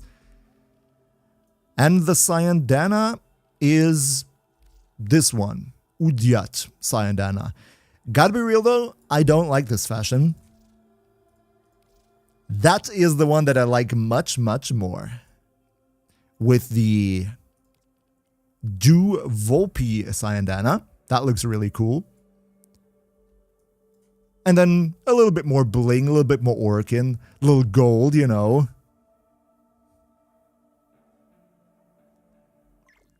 Gold and black, of course, Jimmy boy. Yeah, of course. Green Arrow fashion. By the way, this fashion was showcased very briefly in one of my older Harrow videos. It's kind of cool though, but I always preferred this skin because it looks bulkier, right? It looks like he's wearing some nice armor, even though Harrow's like squishy AF if you don't build for like a big health tank or something. Happy you like it, Gould. Green Harrow. Well, we're certainly not talking about Green Banshee, right? Welcome, by the way, Hype Praying Hand. Cool that you also made it. How about we look at Sunny Boy? Oh boy, Sunny Boy came in with the wall of text. Let's take a look. What is Sunny Boy saying? Sunny Boy is having an Epitaph Prime. Good primer, absolutely. In my opinion, one of the best primers in the game. You just gotta make sure that you have Prime Surefoot it, or something that prevents Keyboard you from locked. Autumn Knight, lock the keyboard. It's fine. As long as nobody locks the mouse, we're all good. We're all good. So yeah, Epitaph Prime is one of the best primers in the game. You just Mouse locked. You just gotta make sure to stare at galvanized shot. Keyboard unlocked. Mouse locked. Oh boy, no. No, okay, so let's stare a little bit more at galvanized shot, shall we? Oh no, the keyboard was also locked, right? I don't know what's even locked right now. Mouse unlocked. I think mouse is still locked though. We had 3 mouse locks. Mouse unlocked. Another third one. Mouse unlocked. Now we can use the mouse again. Okay. If you want to do the keyboard or mouse locks, if you have the channel points for that, by the way, small tip from my side. If you really want to be a pain in the butt to me, Mouse locked. if you want to be a pain in the butt to me, then use those commands, all right? Use those commands when we're in the Archimedia, okay? Save up your channel points and use it when we're in the Archimedia. Mirror defense, everything is on the line, third mission, and then you're like, nope. Mouse unlocked. Not going to use your keyboard anymore. I don't think so. I don't think you're going to use your mouse. Do you need your mouse for the Elite Deep Archimedia? Nah. You can do it with just the keyboard alone, can't you? I mean, you can physically move your Warframe to the left and to the right to aim. You don't need a mouse. Only scrubs need mice. Nah. Why am I helping the viewers? Because it's going to be hilarious. And I say that now. And when it costs me all my Archon shards, I'm going to reconsider that. But I think it's hilarious. Yeah, and I also gave a little voice command so I don't miss if somebody activates one of these. But let's look at the Epitaph Prime. Secondary Shiver. What do we have here? Enemies take more damage. Ooh. Oh, we have Innate Viral with the Riven. That's a very, very nice Riven, Sonny boy. Keyboard locked. That's a very nice Riven. I personally would say if you use the Epitaph as a primer, definitely go Secondary Encumber in the Arcane slot, because you're going to deal way, way, way more different status effects this way. But this kind of looks to me like a DPS build more, right? Because you're going for Galvanized. Keyboard unlocked. You're going for Galvanized Diffusion. And you would have to get kills in order to stack this. Mouse locked. And let's stare at Galvanized Shot again, I guess. I would say if this is a primer build, it's a half primer, half boom headshot. Okay, that's fair, Sonny boy. That's fair. I hope, though, that you're using this with Arcane Mouse Avenger. unlocked. Forget what I said. No, you have the crit chance, crit damage. This is very good for the priming. Scorch, lethal, torrent, fire rate, multi-shot, crit. No, I think as a half primer, half damage, this is cool. But my definite recommendation would be replace Secondary Shiver with Secondary Encumber, because not only are you going to be better in priming, dealing more different status effects, having more status effects also means you get way more damage from Galvanized Shot with the direct damage per status type, right? So the damage per cold proc here, I would go so far to say that probably with Secondary Encumber, you're going to get more damage overall through Galvanized Shot than with this, plus you're going to have a better primer. That would be my only takeaway. If you want to have a hybrid build between priming and damage dealing, that would probably my 2 cents on the Epitaph Prime. Okay, maybe I should have just read your message. It says that right here. But thank you for saying that again. Read the rest of the messages, please.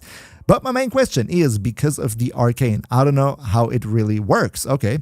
I mean, is the damage thing on the status itself or only on the weapon? Oh, you mean Secondary Shiver? Now, Secondary Shiver, what this does is per cold status effect on the enemy, let's say if you have 10 cold status effects on the enemy, then you're getting 450% more damage. And if you only have 1, then you only get 45% more damage against that enemy. Let me very quickly go into the wiki to see if that is base damage. Secondary Shiver. Additive to Hornet Strike. So yeah, this is essentially a base damage arcane. It can give you a maximum of plus 450% base damage if the enemy is completely frozen. And if it only has, a few cold procs, it deals less damage. But yeah, it's kind of like a base damage arcane. That's how it works. Now, this one only works for the Epitaph. If you switch, it shouldn't do anything. This is essentially saying your Epitaph gets damage if the enemy that you're shooting at has cold on them. That's what this does. So it should not have any interactions with weapons that you switch to. Is he talking smack about your jellyfish? Wait, isn't the Vara Prime a jellyfish? Isn't the Vara Prime a jellyfish? I know you're talking... I know, Autumn Knight, your reference is to Yarly. But if we're talking about jellyfish... I think Avara is more like a jellyfish, isn't she? Chicken Nugget, exactly, that's what I'm saying. Secondary Encumber, I think Secondary Encumber with Galvanized Shot is still better than Secondary Shiver on the Epitaph. Because if well, that's not what I wanted to do. Effectively, Sonny Boy, getting back to your Epitaph, right? Galvanized Shot stacks up to 3 times. And this is one of the biggest mistakes that people make. And to be honest, it's not to blame the people because it's very misleading in the mod description here. It says 40% direct damage per status type stacks up to 3 times. So a lot of people believe that Galvanized Shot can never give you more than 120% base damage. However, that's not how it works, right? What this means is you can have this plus 40% up to 3 times, so plus 120%, per status type on the enemy, right? If you have 10 different status types on the enemy and you have 3 stacks of Galvanized Shot, that's a total of plus 1200% damage. That's how that works. There is no limit to just 3 status effects. That is why Galvanized Shot is so incredibly freaking strong if you use it with Secondary Encumber. Yeah, Sunnyboy, if the bonus from this year would also work on other weapons, that would be very strong, but I'm pretty sure that this is exclusively for the secondary weapon that it's on.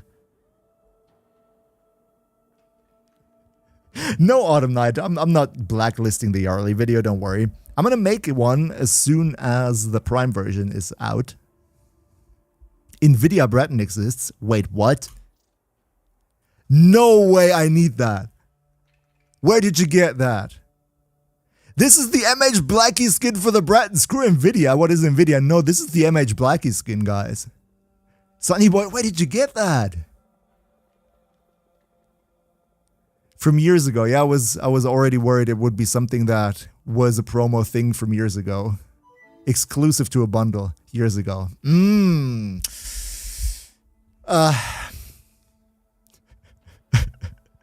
This would have been so freaking dope. Yo, this would have been so freaking dope because this is... By the way, a little fun story. By the way, thank you, Sonny Boy, for sending that, for making me jealous and sending that skin. Let me quickly change scenes. I want to give you a little fun story. We're going to get back into the game in a second. I have a little fun story for you. 1 or 2 years ago, when I already had my custom glyph in the game, the MHBlacky logo is a glyph that you have in Warframe. It's available for everybody. I was doing random stuff with randoms, just public matchmaking, and I came into a lobby and I saw that one of the randoms had the MHBlacky glyph. And I was like, he's a viewer! Oh, that's so cool! And then I messaged him and I typed in, hey, nice glyph, wink, wink, fully expecting that he would be like, oh my god, it's really you, wow, nice to meet you, yada, yada, yada. Spoiler, that is not what happened. That is not what happened. Chat, what do you think did the guy answer? So I messaged him and I said, nice skin, wink, wink. And that guy, dead ass, responds, yeah, well, it's the Nvidia glyph. It's the Nvidia glyph. And I was like, bro has no idea. I shit you not, it happened like that. Bro had no idea. Bro had no idea. I mean, to be fair, right? You would be forgiven to think that my glyph is the Nvidia glyph because it looks 100%. Sorry. Let me show you. If you don't know, it looks like Nvidia. If you don't know, it looks like Nvidia. And it very, very much looks like the Nvidia Bratton. That is crazy. So yeah, he thought it was Nvidia. That was kind of funny. That was really funny.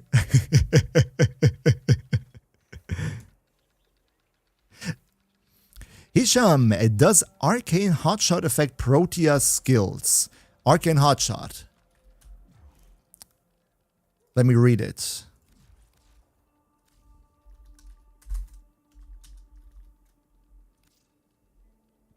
Gain 1% weapon critical chance for 10 seconds when using abilities that inflict heat status effects on enemies.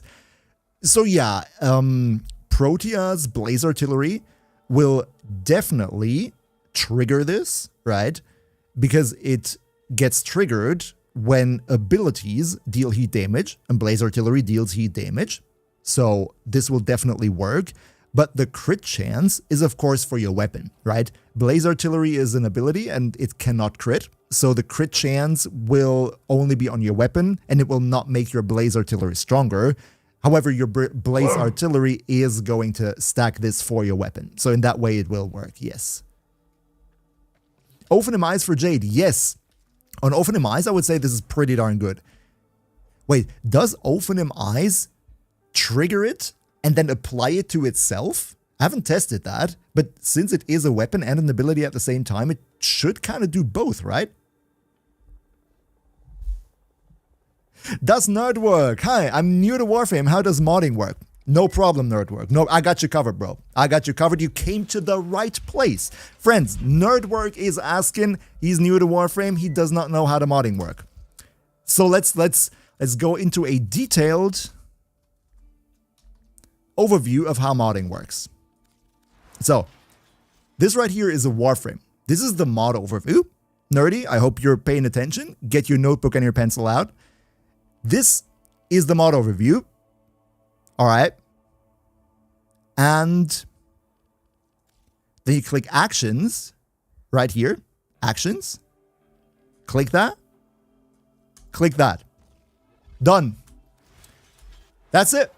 But I don't get why everybody's making such a fuss about it. Nerdy, I don't know. They're all just dumb because it's just one click of a button. That's it. That's modding for you. I hope everybody took notes. This will be on the test next week. Oh shit, I'm sorry. No. I was not in the in-game scene. I just destroyed my own punchline.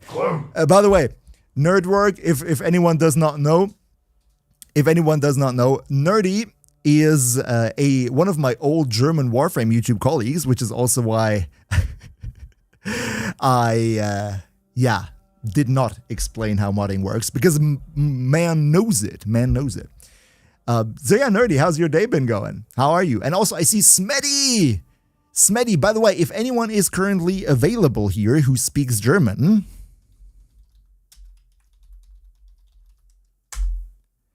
there's a shout out to Smeddy. If you want to see Warframe streams, if you speak German, go to Smeddy. I just use the shout out command because I am now a smart dude who knows how to do that. Go over to her channel, leave her a follow, because girl make good content. Also for Nerdy, do you stream? Do you need a shout out too? Do you stream, or do you work on what you're currently working on first? Kid KK streams too. You're also German. You also really, Kid. You're also a streamer. I did not know. I did not know. I'm sorry. I was not aware of that. There's so many Warframe streamers where I've never heard their name before because I was always, on the YouTube side of things. But sure. Fanboy alert. Sure, you know what? You know what? Now that we're already... That is not what I was wanting to do. If Kid is also a streamer, then I'm also going to put out a shout out for Kid. Why didn't it work?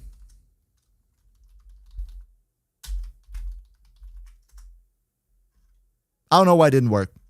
I typed it in, it kind of says it doesn't work. But yeah. Necros Prime. Ooh, Sonny boy. That's a beautiful Necros Prime. Oh, I recognize it. This is the armor set from the previous Nightwave, right? This ice armor. That's a really good one. I like this armor set. It looks really sick. And then this is from the from this Tenocon bundle, right? The Cyandana. That's a really sick Necros.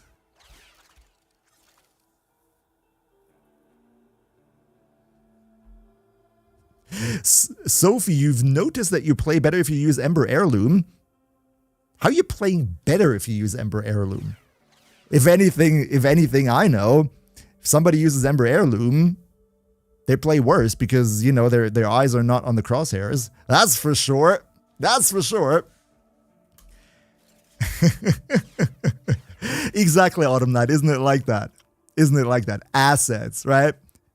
I think, by the way, I have heard that, I'm not that much in the VTuber space, I'm not that informed what's going on there, but it did come to my ears that there is currently very big drama in the VTuber space between two VTubers where I forgot their names, but I've heard that there is like some really petty drama going on. And I imagine that in the Warframe lore, probably something similar went down when Ember Heirloom was introduced, because Wisp all of a sudden got a little bit scary that people might not like her assets as much anymore. And then Wisp probably, started up some drama. That's what I suspect was going on behind the scenes. Eyes are on the goal, Saminator, right? You said that you have some failed missions on your account, Sam, right? Sam, let's be completely honest here, Sam. Are those failed missions that you have, the very few that you have, were they because of Ember Heirloom? You can be honest with us. We're just among friends here. You can be honest.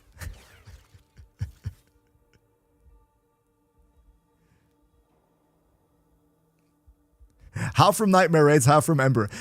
Hey, that's still 50%, right? mathematically 50% can be rounded up to 100%. Oh boy. How about we do one thing? Viper, does primed Firestorm work on Prisma lens explosion? Should work. Haven't tested it, but should work. Let's see. I don't know if I have the Prisma lens, but I have the normal lens. I'm going to use a primed Firestorm on it. So we have the Gould. Gotta run, have a good one. The Gould, thank you so much for making it here, and thank you so much for the cheer. Have a beautiful Sunday, beautiful Wednesday afternoon, evening. Thanks so much. Hope to see you again soon. I can't talk anymore. Guys, I'm sorry, I can't talk anymore. My brain doesn't language. But yeah, the Gould, thank you so much. Always such a generous tenno. Okay, Prime Firestorm. Let's answer that question. So we should have a range of 7.2 meter. That's the explosive radius. We put Prime Firestorm on it, and yeah. At least in the stats, the range gets bigger. I would suspect that it also works like that in practice. Not going to get into the simulacrum to test it myself now, but yeah, I think it should work. I mean, it all indicates to it being functional. Well, thank you to Gould, thank you. Kids KK, what's my... Oh, you're not even asking me. Sorry. My in-game name is MHBlacky, guess what? Guess what? How about, friends? How about, like, we've already talked a lot about builds and answered questions, even though not even close to answering everybody, right? How about we take a look at what Sid right here has? And after we're done with reacting to Sid's mod configuration, I will take a little bit of a bathroom break for 2 minutes. And how about we then actually play the game a little bit? How about that? How does that sound? Because I don't want to just be sitting here in the back rooms all the time. I could imagine that might be a little bit boring. Let's just mix it up for a little bit, go for 1-2 missions before we going back to the mod analysis. What do we have here? Is this good Glory hybrid alt-fire build? Let's take a look at Glory. Glory is the exalted weapon from Jade, right? And what do we have here? Secondary Enervate. That means a lot of crit chance. So first of all, if you use Secondary Enervate to give yourself more crit chance, I would not use Creeping Bullseye, because the crit chance from Secondary Enervate increases by 10% flat with each hit. And 10% flat means that you have, let's just say, if you have 0% crit chance, one stack, you have 10% crit chance. Then 20, 30, 40, and so on, meaning it works like Arcane Avenger. That means your crit chance increases very, very quickly. So it basically makes no difference if you have 45% crit chance or 15% crit chance. You're not going to feel a lot of difference. In general, you use Secondary Innovate on secondaries that have a very low initial crit chance because it stacks up really quickly. So modding crit chance when you use Secondary Innovate is basically wasting a mod slot. I would not do that. I would instead use something like Fire Rate here, because more Fire Rate means that you're going to stack Secondary Innovate up quicker. Then for Heated Charge, if you have, Sid, I'm not 100% sure if you do have, but if you have, then I would recommend upgrading this one to Primed Heated Charge, of course. If you don't have it, doesn't matter, just get it whenever it comes around the next time. Then we have Viral Heat. What I like about this is that you have way more heat than Viral, because this way you're ensuring that you're dealing more heat DOTs, which is cool. Yeah, I would probably replace Scorch here with Lethal Torrent, giving more fire rate and more multi-shot. That's always a really good mod for pistols. I like the fact that you have Prime Target Cracker though, that's good. Status damage, that's also good. So you're going for heat DOT.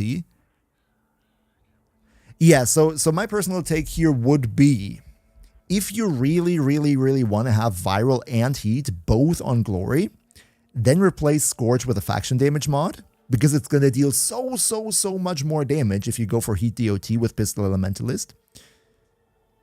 If you could go without viral, if you could maybe use a Panzerwelpe for the viral application, then take off viral, replace this with the Lethal Torrent, put a faction damage mod in, and base damage. Base damage for sure, because as I see right now, you don't have base damage, right? Don't have base damage.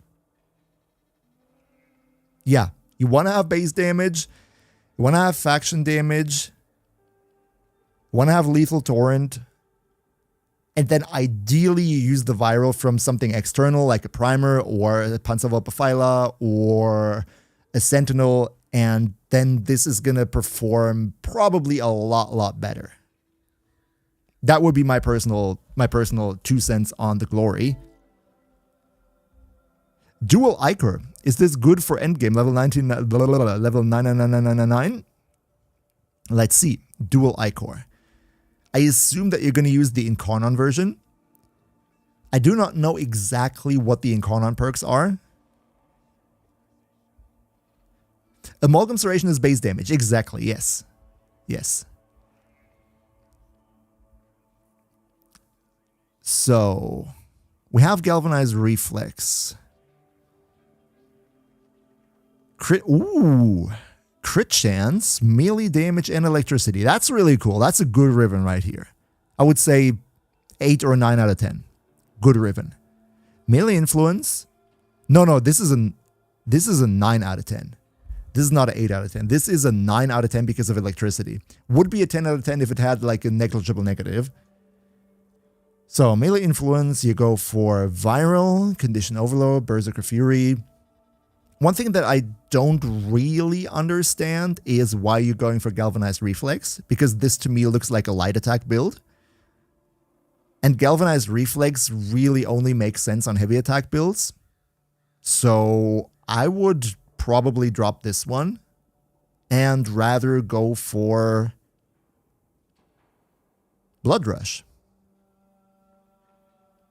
Yeah, I would go for Blood Rush or Organ Shatter. Whatever you want to have more. Either more crit damage or more crit chance. That's what I would do right here. Instead of Galvanized Reflex. Other than that, that's a really fire build. That's a really fire build. I like it. Especially the Riven. Sunny Boy, you would pick crit damage? Yeah, might be. I mean, we're already having a decent bit of crit chance. I don't know by heart the Incarnon evolutions of the Dual Ichor, so maybe you could also synergize something with that. But Salamanca brought in the title, it says Creator instead of Creator. Thank you for notifying me. We will fix that for next stream. For today, we're just going to pretend that's not the case. We're just going to pretend I can spell. Is that possible, friends? Is it possible that we can pretend that I spelled that correctly? That would be lovely. Oh, man. Oh, Sid, you use Galvanized Reflex for faster Incarnon. I see. I see. But one thing you could try... Oh, yeah, sure. The initial combo for faster Incarnon. I get it. One thing you could do, though, Sid, if you want to get to the Incarnon faster, Incarnon unlocks if you do a heavy attack at 5x, right? You could use Ready Steel in the aura. That's going to give you some initial combo. And then there was another thing, right? Hex, what happened to Sunny Boy? I don't know. Maybe Sunny Boy's updating his build? Yeah, I personally think if you want to go level cap with the dual I-core, I would rather have the quote-unquote inconvenience of needing a couple more hits to activate Incarnon, but therefore more crit damage in the Galvanized slot. But, you know, that's just my point.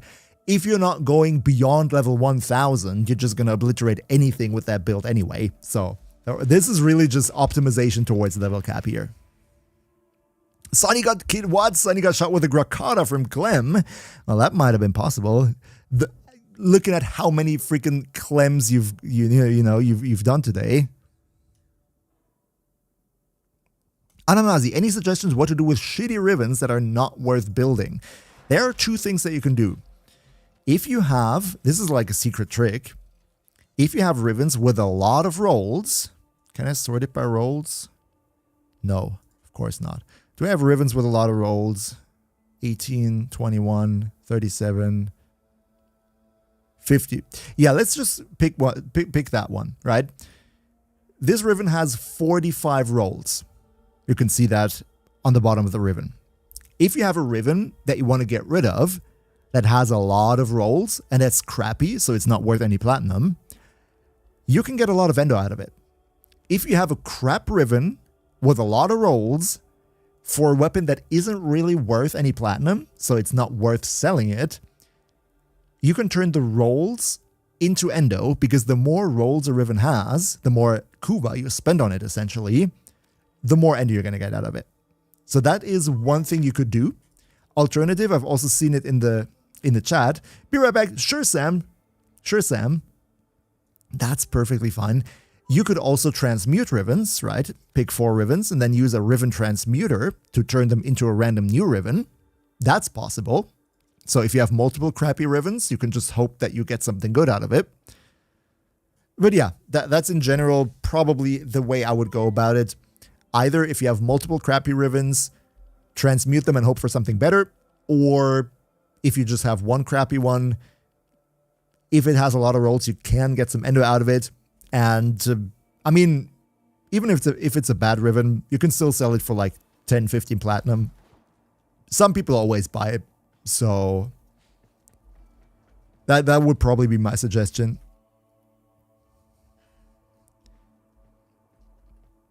Krihali, do we have a list of what are the weapons that are worth?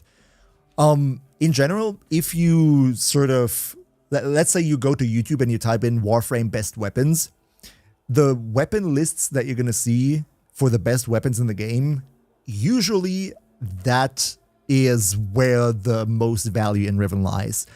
Surprisingly, Rivens for the best weapons that have a low dispositions are still considered way more valuable than Rivens for weapons that don't that have a much higher disposition, just because Rivens can have multiple stats at the same time, and you can optimize your build around being like really, really sick then. John Ronald Ray's first time seeing me on stream. Well, welcome. Welcome, nice you made it. Hope you had a good Wednesday so far. Sure, Hex, yeah, the best weapons are what you enjoy most. That's for sure. That's for very damn sure. Or the Torrid Incarnon. Either what you enjoy or the Torrid Incarnon. Just saying. Yeah, Kit, the Torrid and especially the Burst on Prime Incarnon is just so disgusting. I don't know if you were around already at that point, but we did showcase the Burst on Prime Incarnon earlier this stream. It's a very good weapon. It is a very good weapon. Inazuna, it's Wednesday, my dudes. That is correct. Welcome to the stream.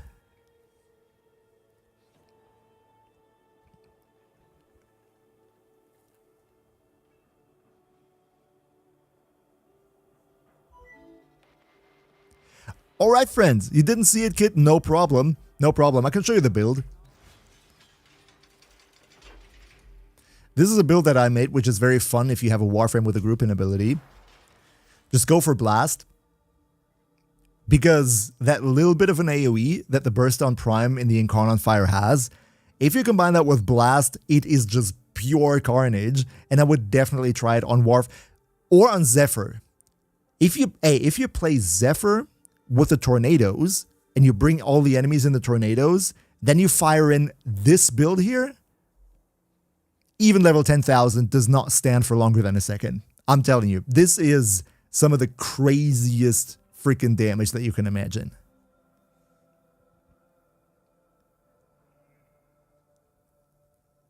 Or mag bubble, yeah, or mag bubble. That's true. Can you link the build to me, Kit? Do I have a... Want to try it out? Sure, let me... Is your name Kit as well in the game? Is that your in-game name as well?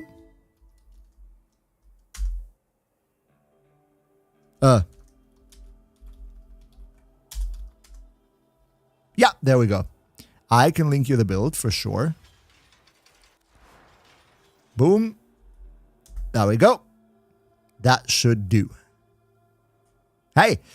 Okay, everybody, as I said 5 minutes ago, I'm going to go for a quick bathroom break. Just 2 minutes. Just 2 minutes. Be right back. Don't leave or I send Clem after you. I'm even going to switch on some music for you because I'm that much of a generous host, believe it or not. We'll be back in 2-3 minutes. Don't go away. We have a lot to do still. And yeah. We'll be back very soon. Clone.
Clone. Clone.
Clone.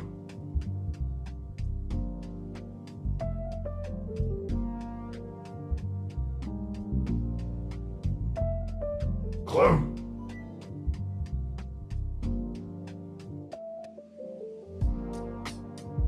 Clone.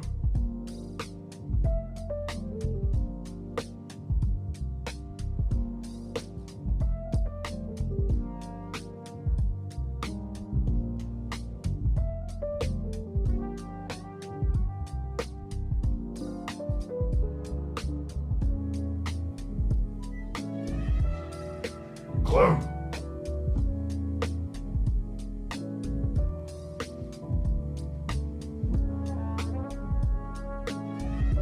Clone.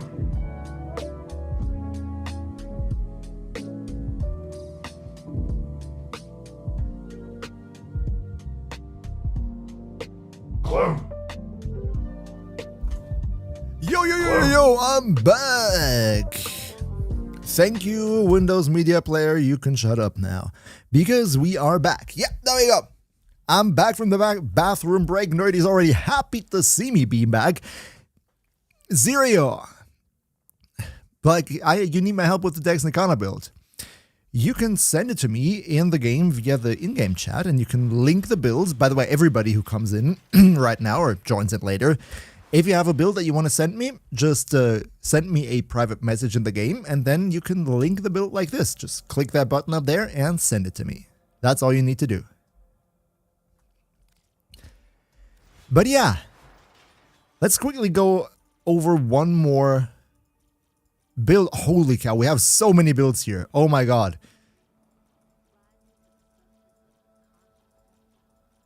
Oh my god. So the last one we took a look at was Cedar. Facecam again. Oh, thank you so much. Haven't missed anything important. Anyone who wants to send a build, open the Warframe chat and then click this one right here. It will send the build to the person that you're currently chatting with. That's how that works. So let's quickly take a look at Cappuccino. What do we have here? Strun Prime. What could you improve? Didn't feel like I did good enough damage against level 200 Simulacrum. Took a bunch of shots to kill. Also, my Incarnate Evolutions, multi-shot, reload speed, base crit chance, have been playing over an hour. Please don't... Oh, that's... yeah. Strun Prime, Incarnon. So, what are we having here? Primary Merciless for the damage. Alright. Galvanized Savvy. Galvanized Hell. Cleanse Grenier.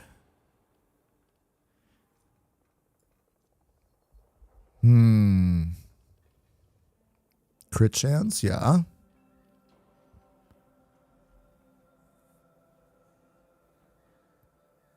Only compatible with semi-auto trigger. Isn't the Strun... No, wait, the Strun Prime Incarnon? Let me quickly test that. Let me quickly bring out my Strun. First of all, which evolutions do I have? Multi-shot, reload speed. Okay. I went for status. You have the crit chance. I have the status. Okay. Oh, I think I get what I did here. Let me quickly go to the Simulacrum because I don't exactly remember how the Strun Prime worked. Creatures you have immortalized would cry out in thanks. Dick Longbottom, you're struggling with Zeramin bounties and 1999. Which mods are absolutely necessary and pretty easy to obtain? Galvanized mods. If you don't have the good Galvanized mods, or any Galvanized mods for that matter, get them by doing arbitrations. Galvanized mods are a real game changer for anything that comes after like normal star chart. That's what I would say. What should I name my charger, love? That's a very good question.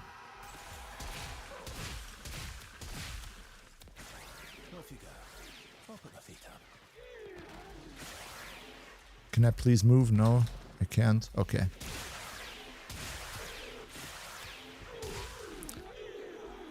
Okay, I think I'm starting to get ideas again about the Strun Prime. I think I might be getting ideas again. So first thing, what is very good with the Strun Prime is if you group up enemies, if you have a grouping ability, you can shoot the ground in front of them. Because then the projectile... Wasn't it like that the projectile bounces between the enemy's feet and the ground and deals multiple hits?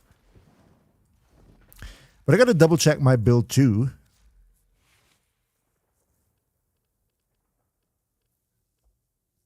So what I did here was...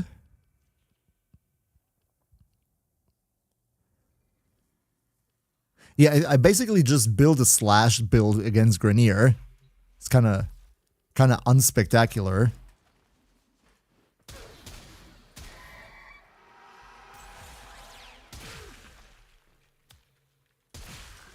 Oh, and I need to stack my galvanized, my arcane. Let's get some merciless stacks. Boom. Then it should deal some good DOT, though. It should deal some good DOT. But it doesn't. Why doesn't it? Why is my build so bad?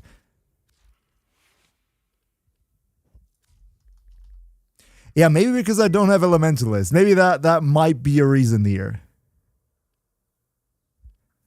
Huh. Let's do that.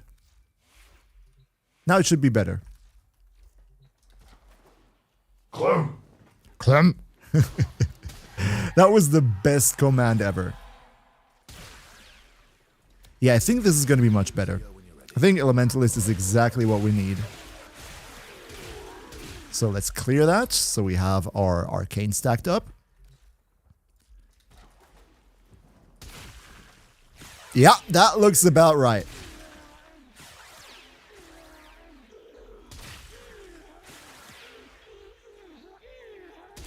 Yeah, that looks about right.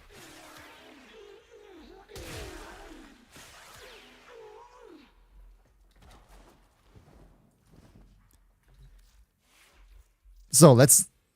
where are we? There we are. Must be in the orbit.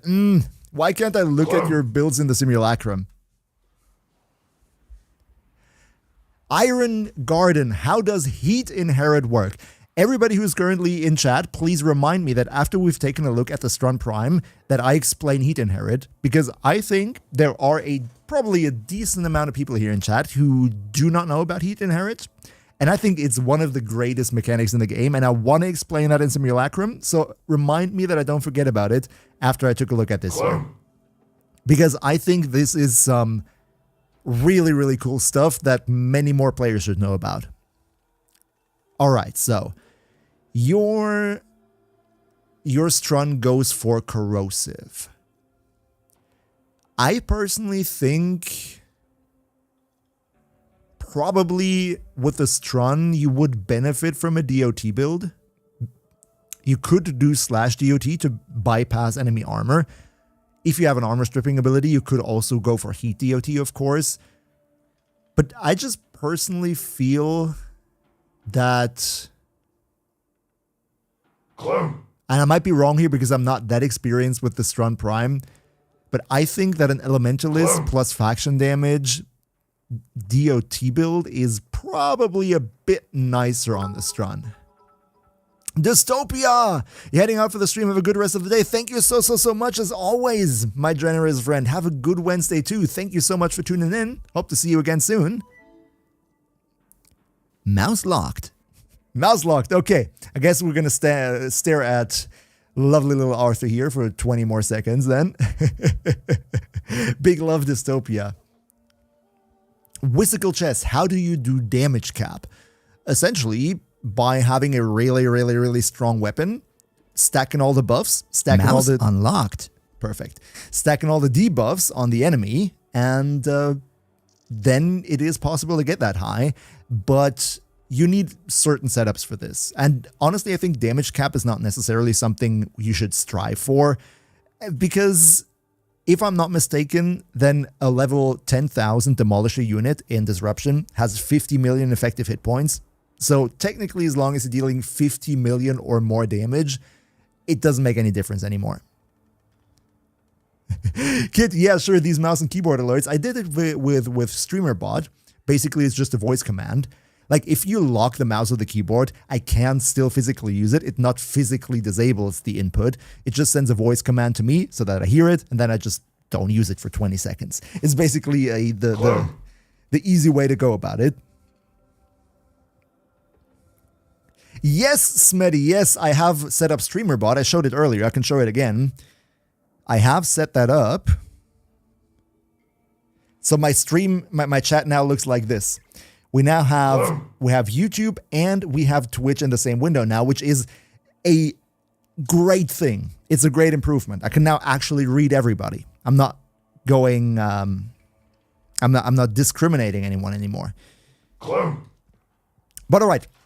You wanted to hear about Heat Inherit, and I am very intrigued to talk about it because I think Heat Inherit is crazy. Chat, who of all of you who is currently here, both on YouTube and on Twitch, who of you does not know what either Heat Inherit is at all, or how Heat Inherit exactly works? Just curious, right? Just curious. Not to make fun at anyone, because it's a very advanced mechanic, I would say. Who has no clue or not the full clue about Heat Inherit? Let me see. I don't know. I think you know, but you're not sure. Nope. I know Protea's second ability. Yeah. Protea's second ability is one of the best examples for this. You don't know anything? Don't worry, we're going to get into that. So, let me give you a quick rundown. Let's actually use Protea. Protea is good to make an example. Protea. Let's use the Heat Artillery build. Boom. So, I think everybody knows how Protea works. Just to make sure before we get into the explanation, Protea has a skill called Blaze Artillery, where she puts up a turret, and that turret shoots at enemies and inflicts heat status effects. That's what it does. It deals a lot of damage, right? Deals a lot of damage. And it's pure heat damage. Now, even though the damage was pretty good already, got a couple kills, right? It's not that impressive, right? If we use one, just use one heavy gunner here. It did take a couple shots to take down the heavy gunner. As you see right here, yeah, like, heavy gunner dies, right? But it's not impressive. It's not impressive. How can we make that stronger? See? Oh no, the ads are there. Okay, somebody says Twitch ads is currently playing. I'm going to wait till the ads are over. If the ads on Twitch are over, just pop me a quick message. Pop me a quick message. Those 30 seconds we have that.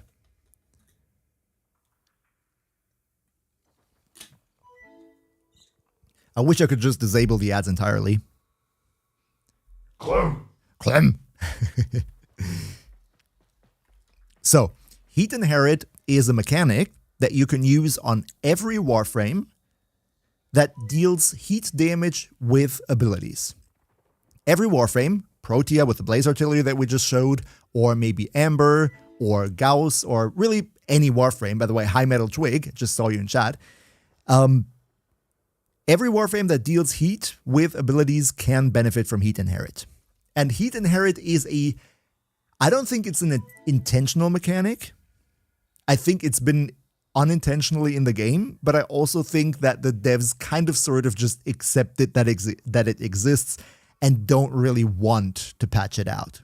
So I don't think it's necessarily a bug abuse or anything, because it's been known for a very, very long time. So, Sunny Boy, definitely I will make a video about that at some point. Heat Inherit, I think, is very important to know about. But yeah, let's get into what it does. As we just saw, for everybody who was on the ad break forcibly, this is what Blaze Artillery does by default with my build. Damage is enough to kill, but it's not impressive. Heat ticks are around about 50,000. We can increase the heat damage over time that we deal with abilities by inflicting, let me quickly trigger that again because of the increased strength thingy, by triggering heat on the enemy before. So what we can do is, let me quickly get the Chomos. The Atomos is a secondary weapon that shoots a heat ray. Very simple, deals heat damage, shoot at an enemy, you inflict heat onto the enemy as you see, and as you can also tell, it deals absolutely 0 damage. Atomos deals absolutely 0 damage. But look at what happens if we were to shoot the blaze artillery at the enemy now. Remember, beforehand, the blaze artillery, the heat procs that it dealt were 50,000.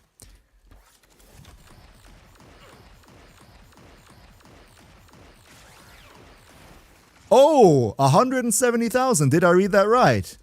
The last heat proc before the enemy exploded was 170,000, not 50,000 as before. Right? Right? Let's test that again.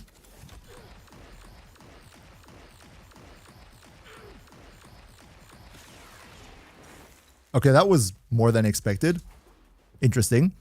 Let me test that again. So what we can do is inflict heat, use the blaze artillery,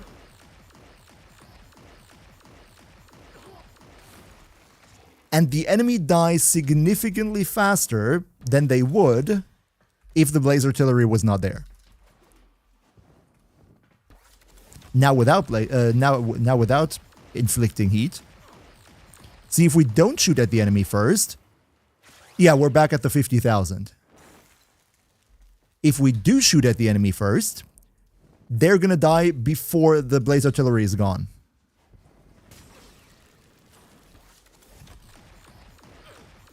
How is that possible? How does the blaze artillery deal so much damage all of a sudden? Yeah, sure, Mold Augmented is on, but it's just at 5 stacks. That has no influence here. The reason is that heat, from all the status effects in the game, stacks theoretically infinitely. For example, if you were to go, let's say we use the Convectrix. If we were to take /DOT, for example, for slashes, if you inflict a slash, each slash proc has its own duration. So if I inflict slashes with a bit of delay, you can see that the first slashes get off of the enemy at their own counter. Each slash lasts for 6 seconds on the enemy. And if you inflict new slashes, then the old slashes go away, after their 6 second is over. This is the case for every single damage over time effect in Warframe, except heat. Because heat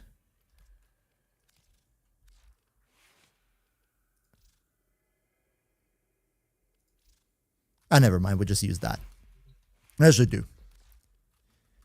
Because when you inflict a heat status effect, then the timer from every single heat proc that is already on the enemy will be reset to the maximum of 6 seconds. So I can inflict a heat proc now, and then wait a bit, and then inflict a heat proc again, and then wait a bit, and then inflict a heat proc again, and then wait a bit. And as you see, the first heat proc is still there. Because whenever you inflict a heat status effect, then all the other heat status effects will be still set back to the maximum duration of 6 seconds. This means that heat can theoretically be stacked infinitely if you actually had some status chance, unlike this weapon here. You could stack this up to infinite heat procs. And because new heat procs overwrite the old ones, there are some weird shenanigans going on in the code that if you inflict a heat status effect with a weapon onto an enemy, and then inflict another heat status effect onto the same enemy with an ability, then the heat status effect coming from the ability will, even though the ability can't be modded, then this heat status effect will inherit the faction damage bonus, the heat damage bonus, and the status duration of the heat status effect that was inflicted with the weapon. These are the 3 things that you can actually modify. By the way, why don't I have Scorch?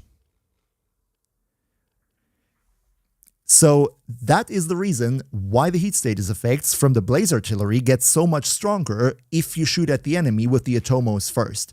So the Atomos inflicts its heat status effect, and that basically tells the enemy, yo, you have 1 heat status effect on you with this amount of faction damage, this amount of heat damage, this amount of status duration. And then the Blaze Artillery comes and refreshes that heat status effect with its own ones. And even though the heat status effect from the Blaze Artillery does not have anything modded onto it because it's an ability, the game thinks that the heat damage from the Blaze Artillery also has the same status, the same faction damage, the same heat damage, and the same status duration as what the Atomos put on the enemy. This is how Heat Inherit works. That was a long-winded explanation. I hope you found it at least a little bit interesting. But this is how you make heat damage abilities very, very strong. For example, we could go to Ember and just use whatever that is. Whatever that is. We have a completely naked Ember build. Let's take an enemy. Let's take an infested enemy that has no armor. Let's just take a normal charger. So, if we throw a fireball at the normal charger, it's going to deal 200 something heat damage over time, right? That's not a lot. 200 heat damage over time. That's what the fireball by itself deals. And as you can also see, it's 6 damage over time ticks, right? Shoot the fireball, 1, 2, 3, 4, 5, 6. 6 damage over time ticks. If I use the Atomos, and just to show that again, the Atomos has 90% more status duration, then the heat damage over time effects from the Atomos will have round about 12 ticks. 1, 2, 3, 4, 5, 6, 7, 8, 9, 10, 11. So because we have more status duration, right? But if I go with the Atomos and then throw the fireball, then not only, you can see here, we deal 4 times the damage, not 200 something, but 800 something. And now also the heat proc from the fireball lasts for 11 seconds. Again, that, 1, 2, 3, 4, 5, 6, 7, 8, 9, 10, 11. And if I don't shoot with the Atomos first, 1, 2, 3, 4, 5, 6. Less damage and only 6 seconds of duration. So we basically showed that whatever the Atomos puts on the enemy, the fireball will automatically also get. That is Heat Inherit, and you can make heat damage abilities very, very strong with it. I hope I didn't bore you to death with this. For everybody who had no idea about heat damage and about Heat Inherit, if you have any heat damage dealing Warframes, then play a bit around with it. Use a secondary weapon, give it primed heated charge, give it Scorch, and give it a good faction damage mod, and then you will deal so much more damage. Aegis, claim the Nightwave. Good point. We're going to do that. Boom, Riven Cypher. By the way, I got to make sure to get the AX52 mod before the Nightwave ends. That's all from me. Oh, Kenneth, you're playing around with Banshee right now. That's cool. Ugh. That's the look I'm looking for. Dirty Sock, would be Epitaph the best for heat priming? In general, every secondary weapon is the best for Heat Inherit, because what matters for the Heat Inherit is not the stats on the weapon. The only thing that matters for Heat Inherit is your faction damage bonus, your heat damage bonus, and your status duration, what you modded onto the weapon. The stats of the weapon themselves do not matter. So you can use whatever weapon you want with this, but secondary weapons are the best ones because secondary weapons have access to primed heated charge, meaning secondary weapons can have more of a heat damage bonus than other weapon types. That is why you usually use secondary weapons for this.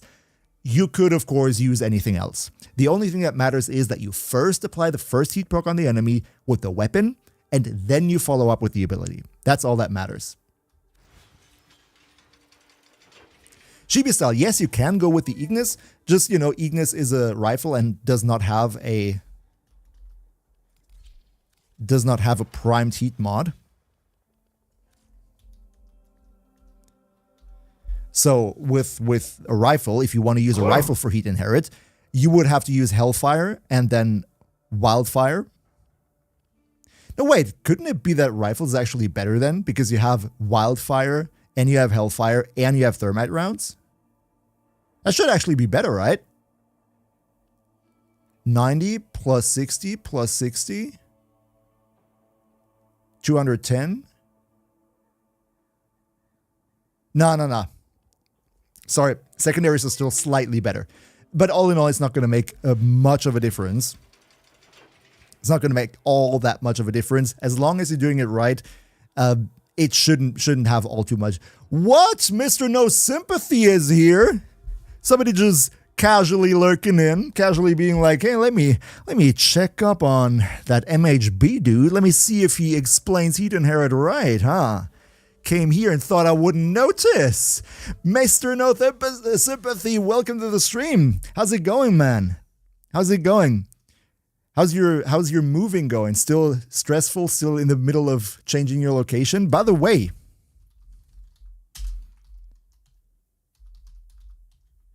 let me spell that right. If you like Warframe streams and you like somebody who, just like me, yaps way too much about Warframe builds, then you should absolutely check out the Twitch channel of Mr. No Sympathy right here, because the man makes some great stuff. Also check out his YouTube. I do not have a link for that right now, but it will surely be on his Twitch page, because he's just a really, really nice dude. Met him at TennoCon last year. And I kind of embarrassed myself because I was already drunk after 2 beer. Hey, oh man, how's it going, Clark? How's it going? Yeah, shout out works again, apparently.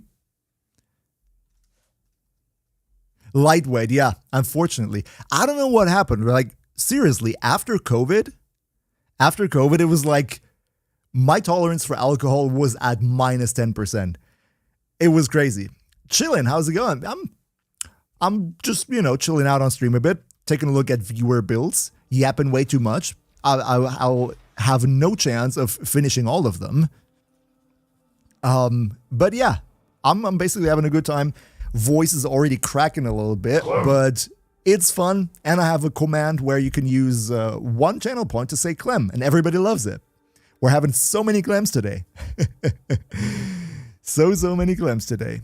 Have you streamed today too? Clark, have you streamed too? Clem. If yes, how was it? What did you do? How many Archon shards did you get this week? Clem. Were you lucky? Did you get some reds? Busy. I hope that you're not stressing too much with all the stuff you have, on your plate right now. If there's anything I can do to help, just, pop me a DM and I'm more than happy to look into what I can do. You just buy me a plane ticket and I fly over to the islands and help you moving.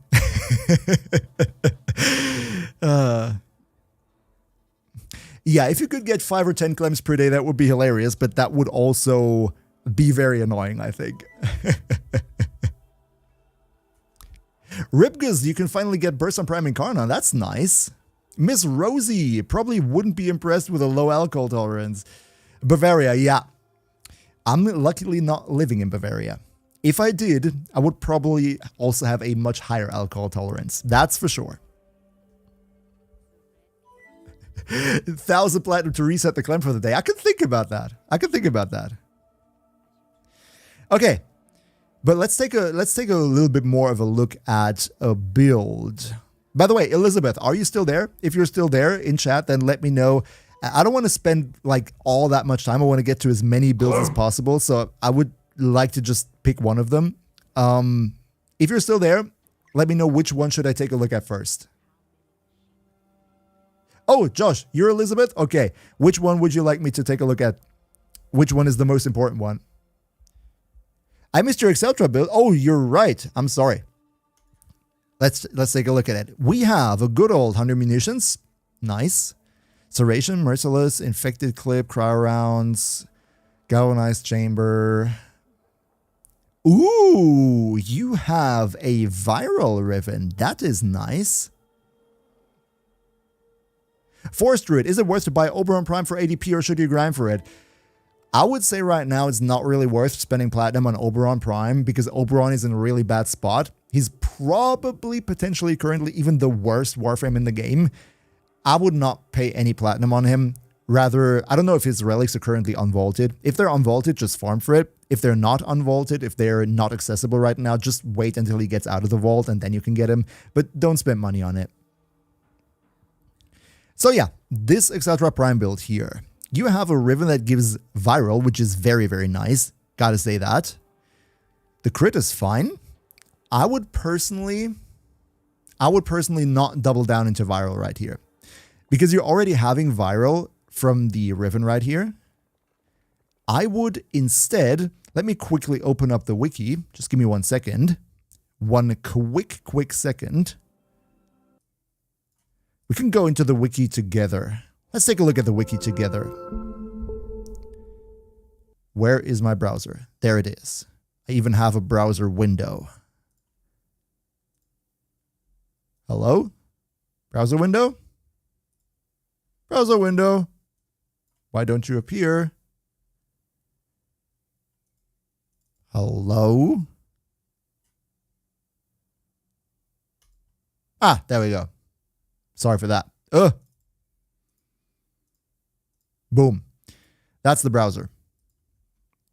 Let's go to the Warframe wiki.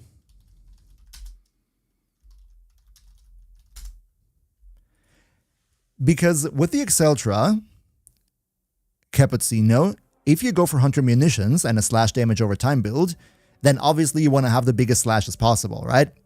So the way slash damage over time is calculated is, where is the formula? Where's the formula? The old wiki, slash proc damage per tick right here. You have 0.35 times modded base damage. Then you have the faction damage. And you have the status damage bonuses, right? If I'm not mistaken, then what that means is that the Viral that you have modded onto it probably does not work for the slash proc, right? Like, when I see this, I would probably, personally, suggest going for, of course, a faction damage mod.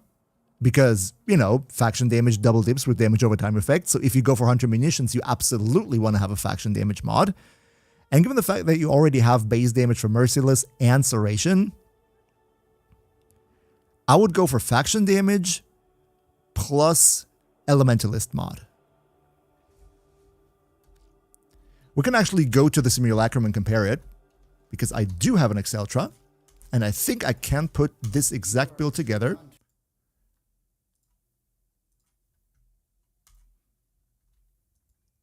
Oh, the Riven has faction damage. Yeah, sure, the Riven has faction damage, but if you go /DOT, more faction damage is even better, because it double dips. It's like it takes your faction damage bonus and squares it. So even if you have faction damage on the Riven already, I would probably go for even more faction damage if /DOT is what you want to go for. That's one of the very rare cases where I would do that. So, I mean, yeah, sure, I cannot... See, this is my 100 munitions build right here. I have a Riven too, with faction damage too, who would have thought? Galvanized Chamber, just like you. Viral, because, you know, I don't have Viral on the Riven. Hunter munitions. It's an old build, that's why it doesn't have Elementalist. But we do need Elementalist. Definitely do need that. And it doesn't fit. Boom.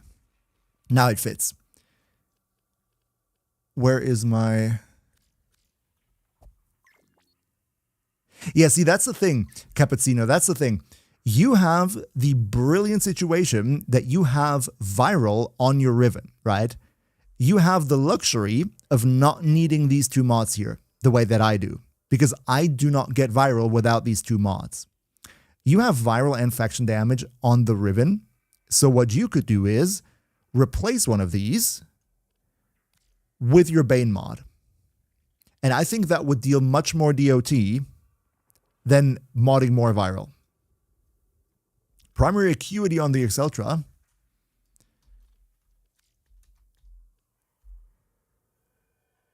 Yeah, I would probably not go for that because the Exceltra is more of a AoE weapon, and it's not necessarily going to get a lot of weak point hits. I would use this one for weapons where you specifically aim for headshots, because then it's at its best. For the Exceltra, I would rather have more just overall multi-shot. But Cappuccino, try that. Try that once. Replace your two external viral mods with Elementalist and with a faction damage bonus and compare the damage numbers. I'm pretty sure that the /DOT with the Elementalist mod and faction damage mod is going to be higher. I think... Screw this build down. Go check it out. Yeah, definitely check it out. I would be curious too. I mean, I don't have your Riven, so I cannot test it live on stream right now. But I think if you have the luxury of having faction damage plus viral on a Riven, I think it would be better for your slashes if you go for... Oh, it updates automatically. Yeah, exactly. This is what I would do. This is what I would do. This is exactly what I would do. It's not so bad that you have double base damage, right? Serration and Merciless. Usually that's a bad thing. If you go /DOT, it's not, because you want to have as much base damage as possible for the slash procs. That's fine. I think this is the... I mean, if you had the Prime version of it, of course, blah, blah, blah. But if this were the Prime version, this would be probably one of the best Exceltra slash builds that I could think of. It's a really good one. I don't know, X3, how am I today? Well, thank you so much for asking. I'm doing very well, looking at your builds. And now that we're done with Cappuccino, I'm sorry, Josh, which one of these do you want me to look at? So we can get through more builds. Let me just take a look at one build per person. Otherwise, I think it would take for ages. Not primed yet, no problem, Cappuccino. You say war, okay. Let's take a look at war. So... one thing I gotta say about war is, unfortunately, it is such a nice bling weapon. It is such a rare weapon because you need 2 broken wars to craft it. And that takes some time to farm. So war is a very flexy, blingy weapon. Gotta say that, right? War is a weapon that I want to be crazy good. Unfortunately, war is just not a really good weapon. I just don't like it from the performance because it deals mainly impact damage, which is kind of eh. But yeah, I can see you're going for corrosive, which is probably the best thing you can do with war. Probably the best thing you can go for. You're currently farming Endo. Yeah, I can see that. I can see that. I can totally see that. No, I was already expecting that you're probably planning to max these mods out at some point. How can I tell that you're probably going to max them out? Just a gut feeling. Hey, just a gut feeling. So, you have a Tennokai mod, which means you're probably going for a light, heavy attack hybrid build. You know, a couple light attacks, then a heavy Tennokai attack. Blood Rush Weeping Wounds is good because you're having a decent crit and status value. Amalgam Organ Shatter. For the... One question, Josh. Are you going only for Tennokai heavy attacks? Or are you doing heavy attacks outside of Tennokai too? Because if you're doing Tennokai heavy attacks, then Tennokai heavy attacks by default have already the maximum heavy attack speed possible, so you wouldn't need Amalgam Organ Shatter. You could use the normal one. You don't need the wind-up speed. Only Tennokai? Okay, then you don't need the wind-up speed. You can use a normal Amalgam, normal Organ Shatter. Because for Tennokai attacks, wind-up speed doesn't do anything.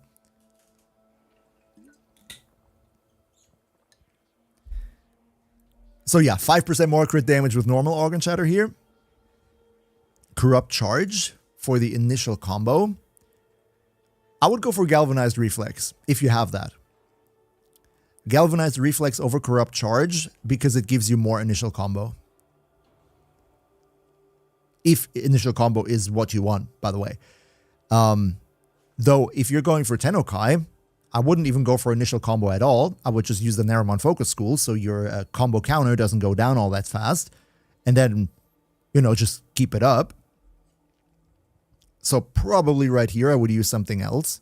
If you really wanted to have initial combo, go for Galvanized Reflex. Also here, why are you going for heavy attack efficiency? Because, you know, Tennokai heavy attacks don't take away your combo counter. Don't really see why you would do that.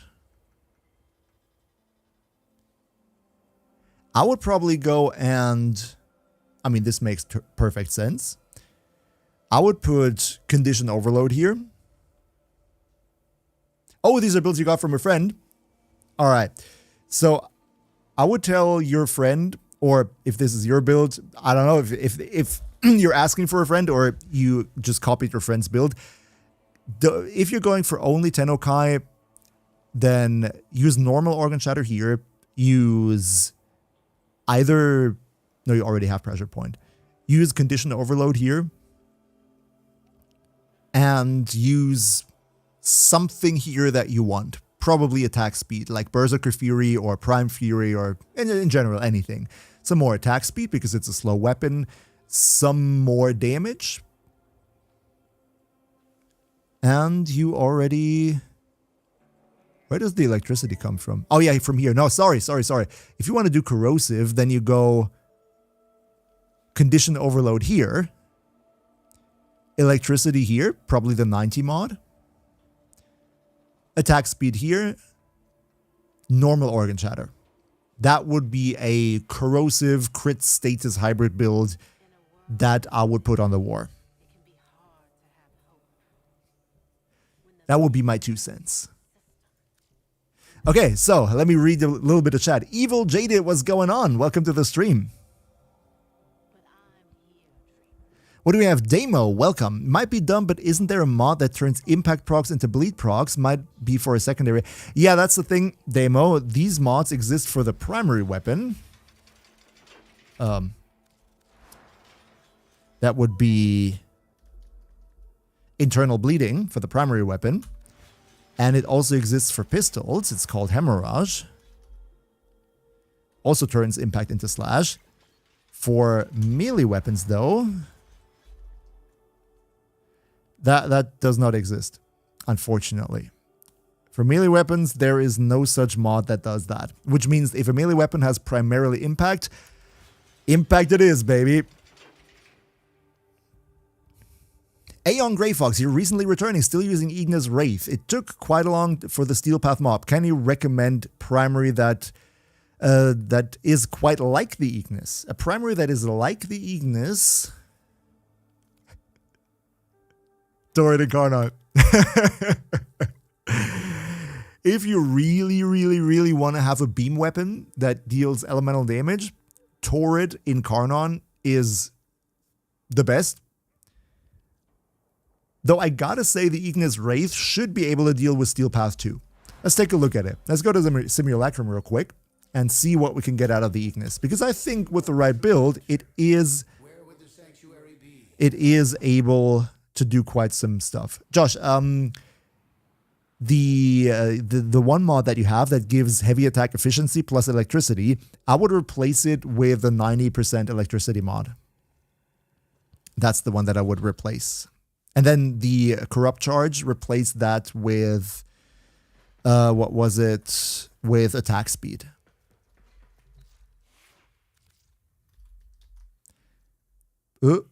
Ignis. There we go. So let me see. Synapse is pretty good too. Yep, Hex, that's right. Synapse is good too. Corrosive Test, Frost Blast, Steel Path. Steel Path sounds about right, right?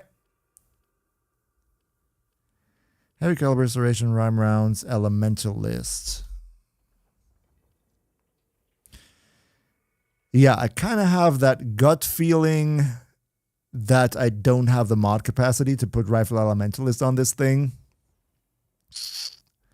which is bad. So I'm just going to do that for a second. Clone.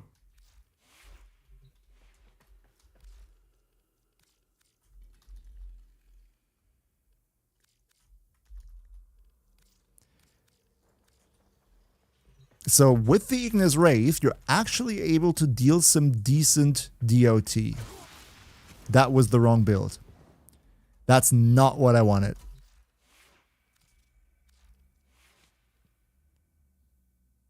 Why do I have Blast? Oh. Oh. Okay. I see it now.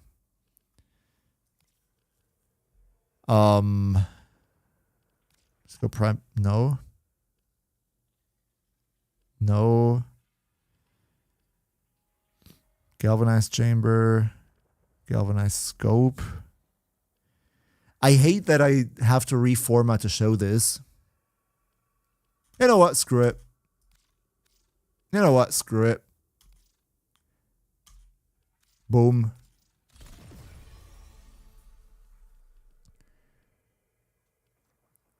And then I can use... No, wait, I can still not do it, right?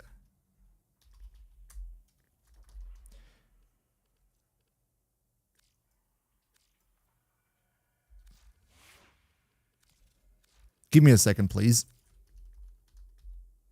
I want to use Galvanized Aptitude, but it doesn't freaking work because I have a Riven on. Yeah, let's take the Riven out. Galvanized Aptitude in. We have Heavy Caliber Serration, Primary Merciless. Let's just throw something together. I don't care. This should deal some decent heat damage. Right now it does not do that because I haven't stacked my Arcane.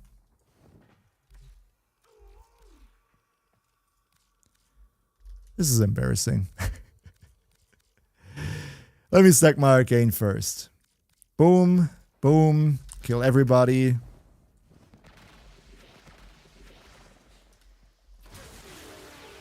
So now the Arcane is stacked. We have Galvanized Chamber, Galvanized everything, put the enemies up again. And now it should deal some decent damage. Yup. See, with the right build, if you go for heat damage over time with a faction damage mod plus an elementalist mod, the damage ticks are actually quite respectable. And remember, these are Steel Path heavy gunners, right? This is not your normal Steel Path Grineer. It's definitely not the best weapon, but it is possible to play Steel Path with it. That's all I wanted to say. And that's why I wasted an Aura Farmer just to show it.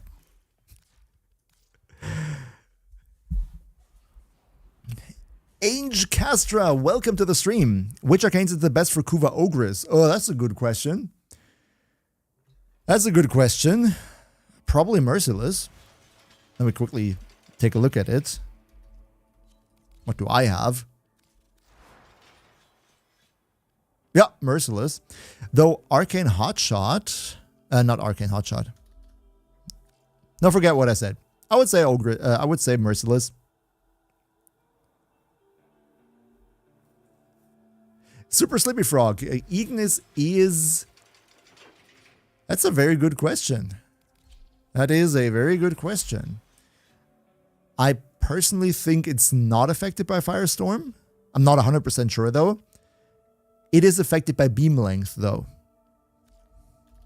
So Sinister Reach, for example, that works.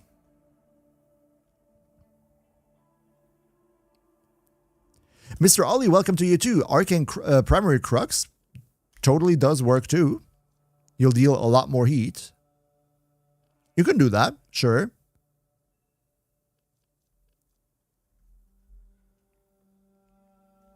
Arca Plasmor build for Mag. Let's take a look at it. Arca Plasmor. I do have a build for Mag though. I don't know. I do not remember which one it was. I think it was this one. Let me quickly test this. Because I do showcase something with the Arca Plasmor in my Mag video. You are a true hunter.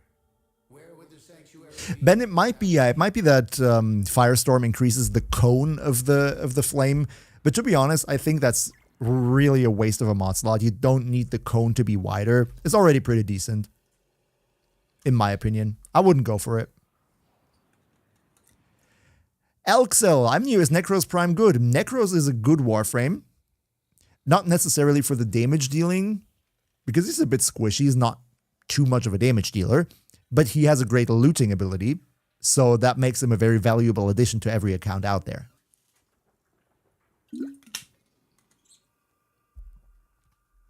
So let's quickly see what Mag can do. We have... Let's take this one.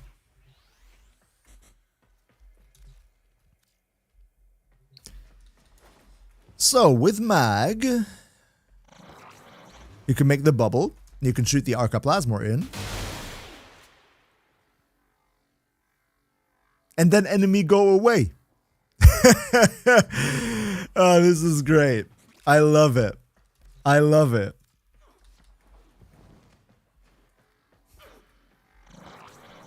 Pull the enemies together. Shoot it to the bubble and enjoy.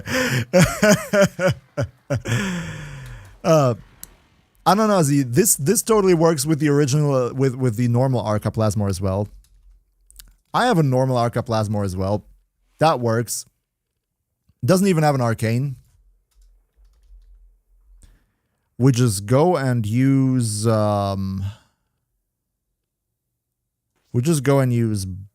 heat, and we go and use cold. Boom. Without arcane, without anything. Just a normal Arca Plasmor. That was the wrong ability. Sorry for that. Yo, why is my Arca Plasmor so garbage? I think the build was not right. Because I'm pretty sure the normal Arca Plasmor can delete this as well. Yeah, Corpus. That would explain a lot. Grenier, point blank ravage, blah blah, blunderbuss, blah, multi-shot.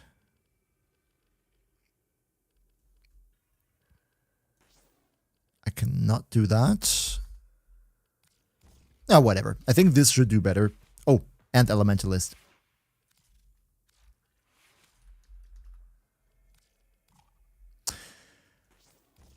Oh, I hate my Forma situation. Jesus. Okay, then let me do something else.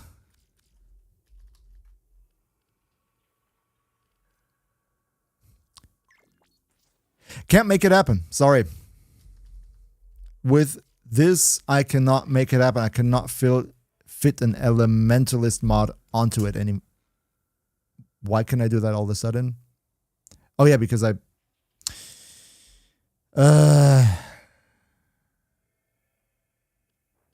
Yeah. I would love to show it, but my format situation doesn't allow for it right now. Clue. I cannot fit the Elementalist mod onto it.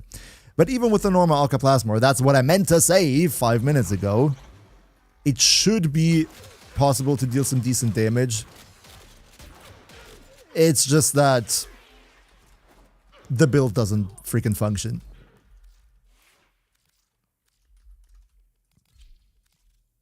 Because what you really want is Galvanized Savvy, Galvanized Hell, and a lot of... Galvanized Hell, Shotgun Elementalist, and a lot of Kablooey. It should work on the normal Ectoplasmor too. Because it's Mag who, you know, is responsible for the damage, not the Archiplasmor.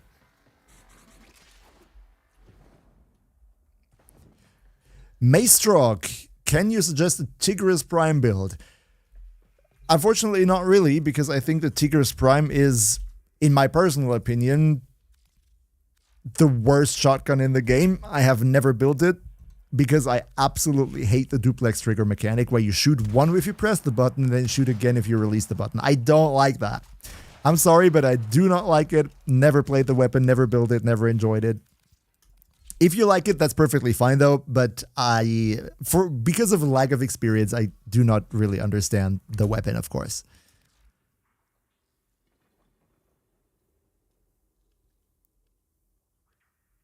How do you get Tenet weapons in short, Cappuccino? Haven't done a video on the Corpus Lich system yet. Haven't done that yet, but I know that Warframe Flow has, and you should definitely check that out. So how about we take a look at some more viewer builds, right? We have another Telos Boltor. Wait, wasn't that the one that we already took a look at the beginning of the stream? Yeah, we already had that. Let's say, what does Ryan have for us? Let's take a look at what Ryan has. We have a turret. It's a viral turret in Conan build. Should I get a corrosive build or is this good for Steel Path? Melts shields easier. So, what do we have here?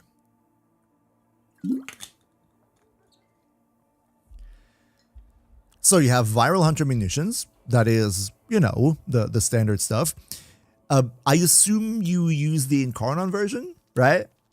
Because if you're just using the normal turret, I would probably suggest using like any other weapon. If you're not using the Incarnon fire, because the turret only really becomes viable with the Incarnon adapter. But yeah, let's just assume you have the Incarnon. Then I would replace Serration with a faction damage mod because you're going for slash. You really want that.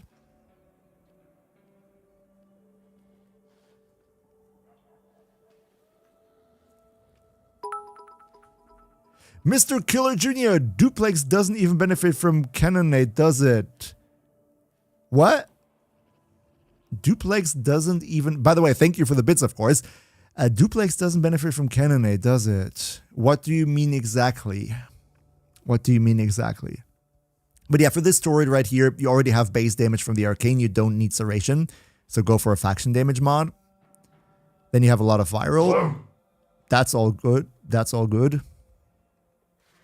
Yeah, I would go faction damage mod, elementalist, and you're fine.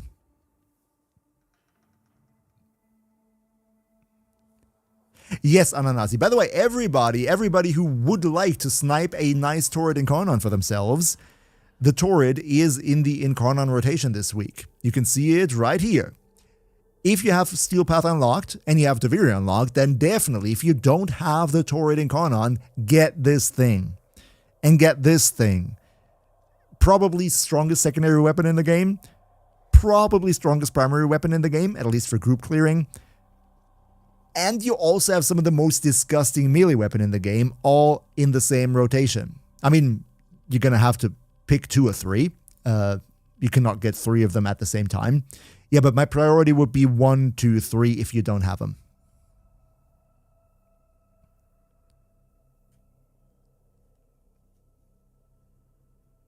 What about the Mitre? Haven't really tested the Mitre Incarnon yet, but given the fact that these 3 are so insanely busted, I would always prioritize these if you don't have any of them, of course. Ask me later, yeah. Atomos, sorry, I'm sure Atomos is also good. I'm not saying that the weapon, I'm not saying the Mitre and the Atomos are not good. They definitely are. I mean, they are Incarnon weapons after all. But Oh, Mr. Killer, the mod doesn't work on duplex trigger weapons. That's a very good question. I do not know that. I do not know that. Let me quickly check.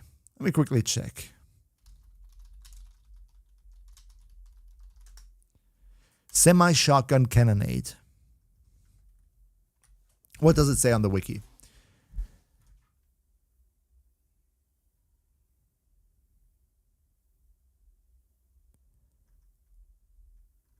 It does not say anything for the Tigris.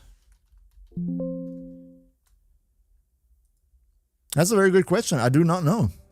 In chat, does anyone know in chat if the cannonade mods for semi-automatic shotguns works on the Tigris, or does the duplex trigger make it not work? I do not know that.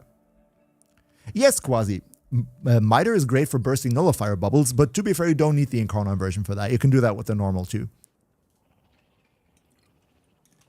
It doesn't work on the Tigris because it can't even find it, Half-Man. Thank you for the info. Yeah, so then probably the mod thinks that the Tigris is not a semi-automatic shotgun, which in my opinion is hilarious, right? The Tigris is one of the most semi-automatic shotguns in the game. You cannot call that thing automatic. Not at all. So, what do we have? Metal Twig. Twig, are you still there? I know we took some time. Twig, if you're still there. Which of these ones should I take a look at? I would probably suggest the Angstrom because I have no idea about Limbo. Hey, Twig is still there. That's good. Angstrom, yeah. Let's take a look at the weapon because I don't have any idea about Limbo. I'm sorry. So, Prisma Angstrom. We have a very nice stats here. Very, very, very nice. What have you built for? That is a disgusting ribbon. Twig. Metal Twig, be real with me, okay? We've known each other for a long, long time. Be real with me. Do you have a question about this build, or do you just want to flex the ribbon? You just want to flex that ribbon. Admit it.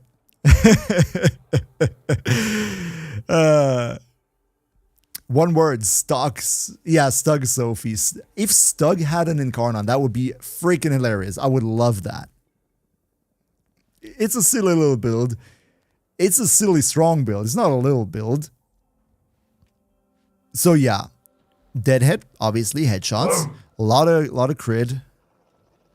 Gods, can you please show a good Steel Path Mirage build?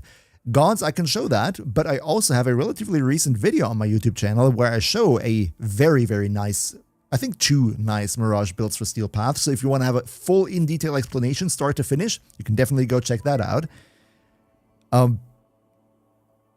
But yeah, in general, like this is just a very strong build, right? We have tons of crit, multi-shot, tons of crit, status, multi-shot, even more crit, even more fire rate and multi-shot, even more crit.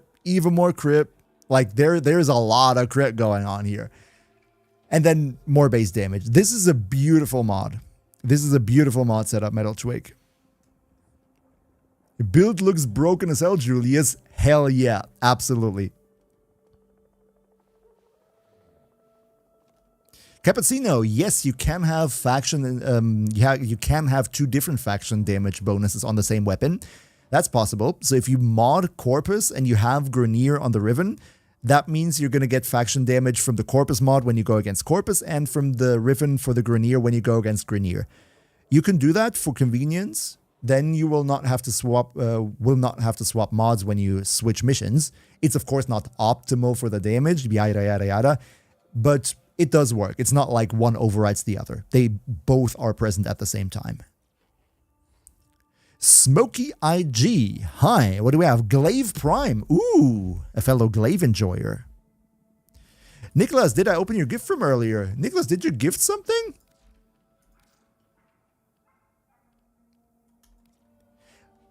Were you the Nanospores? Or are you Pegasus Prime? Nicholas, which one of these 2 are you in game? The Nanospores, we place that right here next to the TV, and the Ortis is right here next to the to the computer console. And the Clem from Ananasi is staring at the TV. The Nanospore, nice. Yeah, Clem is going to have an eye on your Nanospores. Don't worry about it, right? If somebody tries to take those Nanospores away, Clem is going to see it.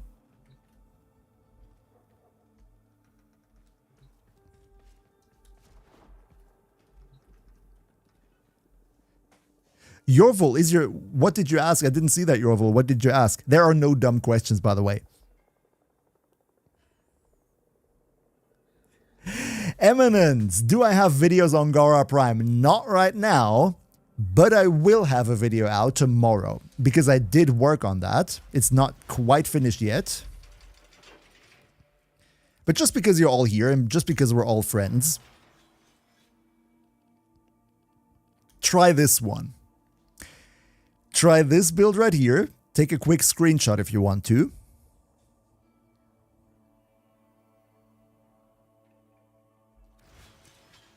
And combine it with this build on your Exalted. And then your Splinter Storm is going to delete everything without you having to do a single shot. I'm going to show that in more detail in my video tomorrow. So just one more night of sleep and then Gara Prime will be there. Have been working on that. Clemador, welcome to the stream. Any Nova builds, Cappuccino? I do have a video on Nova from, I think from November, October. Should be pretty up to date. Look forward to it, Eminence. Yeah, you should. It's going to be a nice video. I'm going to showcase two builds. One where you use the Exalted to just swipe everything away, because Gara can do that now. And one for the Splinter Storm, where you just run into the enemy and then everything dies. The second Arcane, one is... let me just quickly open it up again. This is Arcane Aegis. This is basically, if you take damage, then your shield starts recharging. Is very great for shield tanks like Gara.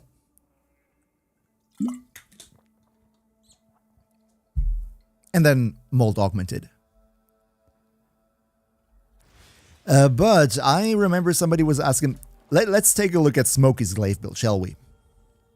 Let's take a look at Smokey's glaive build. What do we have here? So we have Amalgam Organ Shatter. Probably will have to be modded, right?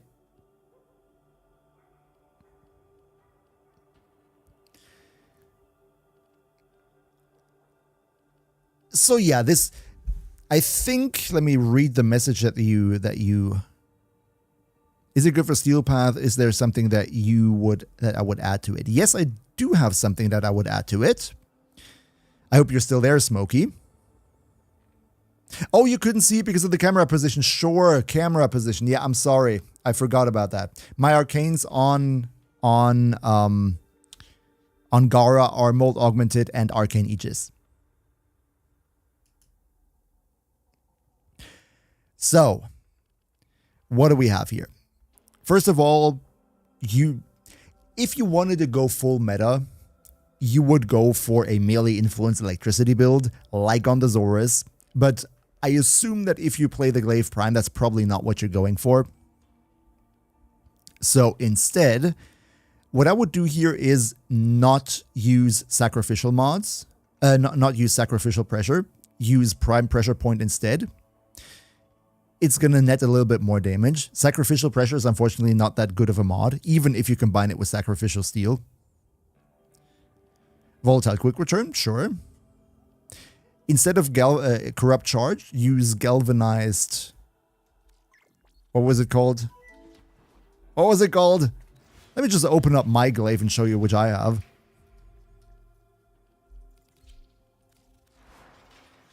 Yeah, Galvanized Reflex instead of Corrupt Charge does the same thing, just better. Then ideally, Galvanized Elementalist because it makes, more slash damage. I personally went for Galvanized Steel here because it gives you even more crit damage, has less crit chance, but if you go for melee duplicate, I know my camera is over it right now. Up here is melee duplicate. if you go on the Glaive Prime for melee duplicate and you only build into yellow crits, then I think melee duplicate plus galvanized steel is stronger than the sacrificial version. And other than that, I would do exactly this one right here. Smoky. If you want to deal explosive slashes with your glaive, I would use ideally exactly this build right here with melee duplicate. Josh, you're hopping off? Should rest a bit for tonight? Yeah, sure. No stress, man. Nice that you made it. Wish you a beautiful Thursday tomorrow. Hope work is going to go by in just a split second, and then it's almost weekend. Thank you for tuning in. See you soon, hopefully. Metal Twig, you also off? Okay. Nice that you were here too. Goodbye and have a beautiful evening. Hope to see you too soon. And I hope I could help you all with the builds a little bit.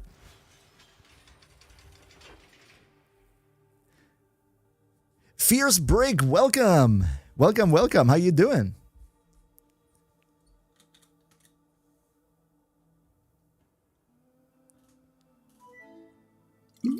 And howdy, British girl. How are you doing? So many new faces here. Yeah, sure. Melee influence is technically better, right? Where was it? Yeah. Technically, you could go melee influence, right? Could do exactly this thing right here with melee influence. And it would be hilarious. It would be really strong. But if you want to use a glaive with melee influence, then use the Zorus. I'm also doing great. Thanks for asking, Fierce Brick. I'm having a jolly good one. Thanks also for asking. Thanks also, Kit, you for asking. I'm having a very good one. It's just that my voice does not like me to talk for 3 hours straight. That is a little bit of an issue. I'm going to be real. We've been sitting here in the back rooms for absolute ages and looking at builds, looking at everything. Zorus versus Glaive Prime, which is better pure damage wise? I would go for the Zorus because Zorus melee influence is just one of the most disgusting things in the game. That's my personal preference. It's also easier to get than the Glaive Prime. James, thanks for getting me through the early game. Happy that I could help you, James. Okay, so, friends, I know there is still a lot of builds to talk about right here. You sent me crazy amounts of builds, and unfortunately, there is no way on earth we're going to be done with all of that in this one stream here. I am super duper sorry for that. But it's going to be... Yeah, we'd be sitting here at midnight again. Still at midnight if we were to go over every single one of these. So I would instead like to, at least play a little bit of Warframe before we end the stream. So I'm going to close the chat so far. And instead, what I would like to do is just play a little bit of the game. Just run a little bit of Infested Liches. So anyone who would be up for doing a little bit of Infested Liches, send me a ping like Squaw will here. Send me a ping and then I'll invite you and we're going to do some Infested Liches runs. And I'm also going to showcase the Gara. For tomorrow. So you can see her in-mission performance already ahead of time. Let me just quickly go for the right build.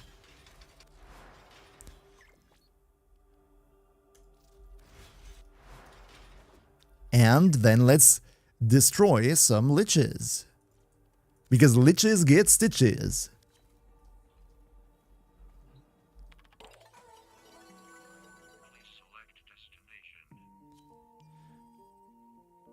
Health Scrub Tech Rod. I'm sorry for everybody where I didn't get to take a look at the build. I hope you can understand that this was a lot. Like a lot. And of course I want to take the time to actually sort out my thoughts and not just be like, yeah, build is good. Next. So yeah, I did not expect that he would come up with so many builds. For everybody where I could not get to the build today, we're going to stream again on Friday. If you want to, we can make it sort of a habit to start the streams out by talking a little bit about builds, and I can answer your personal build questions. If you want to, we can make that happen every single stream.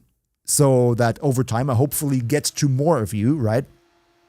So yeah, but if we do that, it would be very cool if those of you where I already had answered the build questions, would be very cool if you would not submit any more than and give others a chance first. That would be very nice. Each enemy is more powerful than before. Only with Well, true mastery of the that sounds nice, Fierce Break. will you succeed. Anyone else thinks that's a nice idea? Stouting out every stream by talking like for a half an hour about viewer builds? Do you think that is a good idea? Dreamstead Gaming, I had an explosive chat. That's for sure. Like we were swamped in messages. That's true. But I like talking about viewer builds. I really like that. Was fun today. Just wanted to also at least play the game a little bit, as to not just stand in the back room all the time. Oh yeah, sounds good. Sounds good. Sounds good. Okay, then let's just do that. Let's make it happen.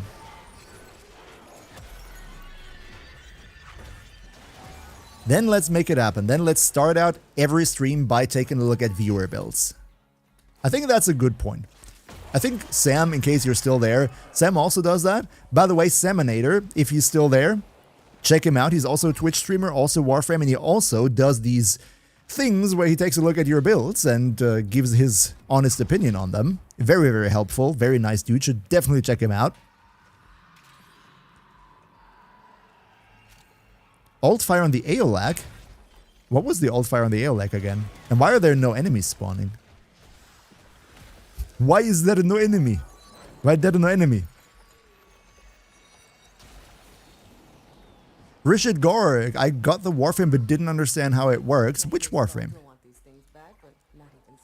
If there's any Warframe that you don't understand how they work, try to find a YouTube guide. Doesn't have to be mine, just in general, someone. And there are a lot of good Warframe creators who can explain how Warframes work relatively easily. Keyboard locked. Oh no! I cannot use any keys. I cannot interact with the Lich because I cannot use any keys. Ah! Hey! Give me my keyboard back. I need to finish the Lich. No! No! Give me my keyboard back. Keyboard unlocked. Perfect. Keyboard is there again. Keyboard locked. You've been waiting for this, haven't you? Keyboard locked. You've been waiting for this. You've been all waiting for this. Ah! You've been waiting to ruin my day, haven't you? Wait. I can position myself there by... Keyboard unlocked. I can just bounce myself off the explosion. And, Keyboard unlocked. okay, now I have the keyboard again. Good. Good. Keyboard is there again. Whew, that was a close one. That was a close one, friends. That was a close one. Thanks, team, for helping out. Another hell scrubber getting puked up. Although it's only puke if it comes out of that tech rod's mouth. Good that this was no steel path. Mouth. Could have been a messy situation. Indeed you have. Indeed you have. You've all saved up your channel points for this one moment. Y'all are crazy. Y'all are crazy.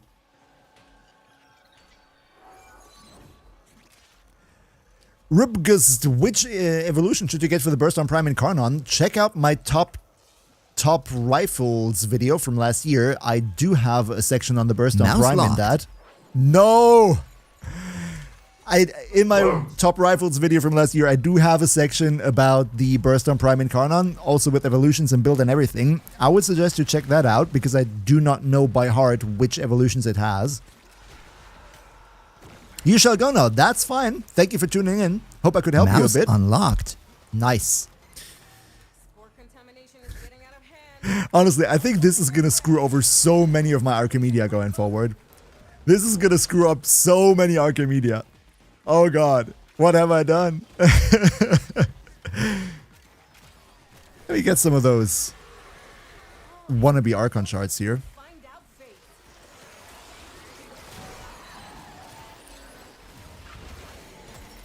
But yeah, Gara is a really, really good one. Just clears absolutely everything. Blue Hoodie, we're not gonna do that. No. Who would want to screw over my Archimedia by locking mouse and keyboard? Nobody would do that. Because that would be evil, right? That would be evil. We don't do that. Turns out it's not just hell scrubbers coming out of the rot. There's some stuff we might be interested in. Like this. Oh, Gerard, regretting my life decisions just a tiny little bit. Right now, it's still fine. Still all good. We are in not Steel Path. We're just in normal. Just level 70 normal. That's still all good. Steel Path is when it gets messy. Keyboard locked. Nice. So now that the keyboard is locked, we're going to move forward by melee attacking because I have that on my mouse. Locked. I had that on my mouse button. Yeah, would be really bad if a J-Light Eximus came in right now, right? Would be really bad if we had Keyboard unlocked. if we had a J-Light Eximus right now. Holy cow, can you imagine, right? J-Light Eximus comes in and you're like, nope, Mouse unlocked. nope. Everything is locked. You just got to stand in position for 20 seconds now. You better be Revenant with 33 charges on Mesmer Skin. That's rightful effect. Temporal was easy this week. That's true. But Deep Archimedia was a pain. I haven't even done that yet. Haven't even done Deep Archimedia because that was too much of a pain. Looked hilarious.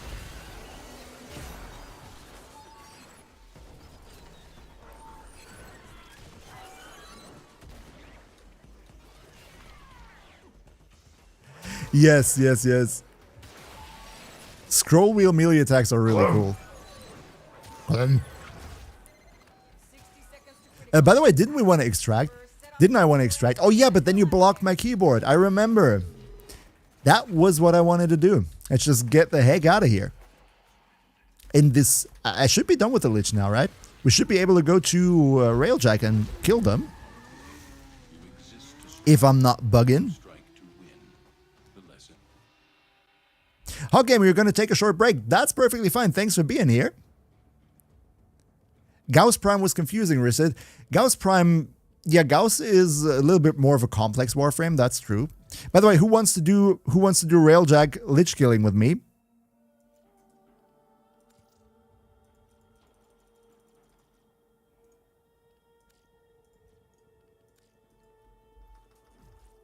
Was given out the invites right now. But for the Lich, I'd rather go with something that is unkillable. Because, you know, there might be somebody who, I don't know, blocks my keyboard. What a wild time. What a wild time. And we go with the Burst on, because Burst on good. Yeah, we're just going to use the Grenier build. Should do. Should do. Oh, you can't, Nightfall, you can't join the Coda, Railjack. Okay, that's fine. I did not know that you cannot do that. I'm sorry. Oh, I see you're still working on your Lich full effect. That's fine. We're going to get to it at some point. Cappuccino, how do you change credits into hollers? You just, it's just going to be displayed as hollers when you're in the 1999 tile set. It's not really a different resource. Just if you're in the normal star chart, it's credits, and if you're down on Earth, it's converted into hollers. Hi Taku, you just hit a 40 million red crit today with your Frost in the Simulacrum. Felt like such a breakthrough. You should be proud of that, right? You can absolutely be proud of that. I know how great it feels if you have your first build together that really deals a crap load of damage. That's really crazy. Welcome, Tenno. What?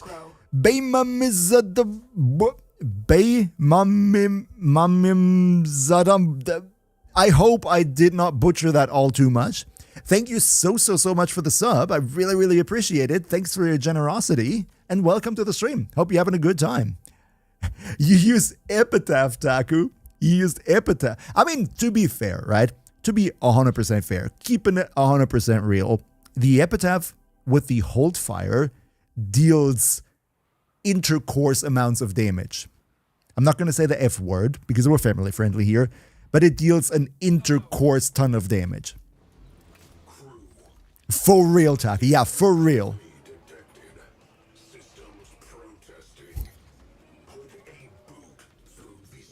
By the way, this is the first time I do a Railjack mission for a Coda Lich, so I have no idea what I'm about to do. What can I say? We missed you! Oh, they're coming in here. Well, that's too bad. Because we got the damage. We got the burst on Prime Incarnon, guys. Just gotta lock in, get some couple of headshots in, and kablooey it goes. Yeah, you think I'm locked in here with you? friends, you're locked in here with me.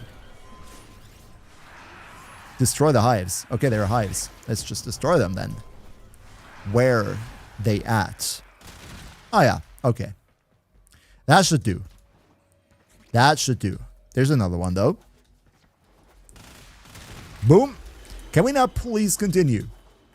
After having killed an entire army, let's please continue and destroy the liches. Beware the beast within. Oh.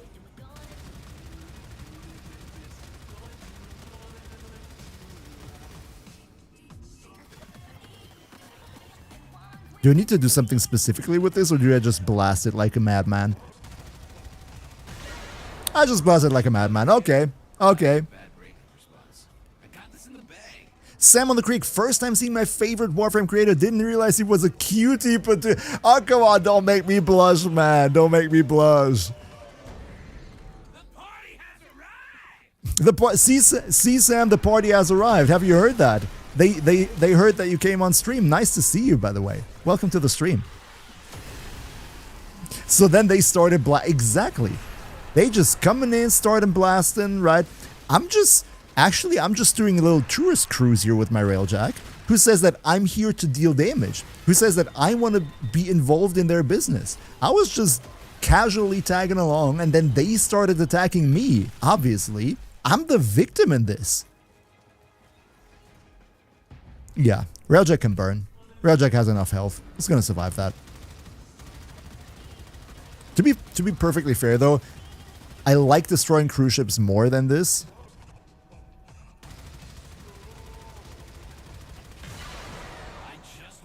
Julius, what are my thoughts on the story of Warframe? I wish there was some more official lore. Like, there's a lot of fan stuff that seems to make a lot of sense in my opinion. For example, the whole story behind who is the man in the wall and everything.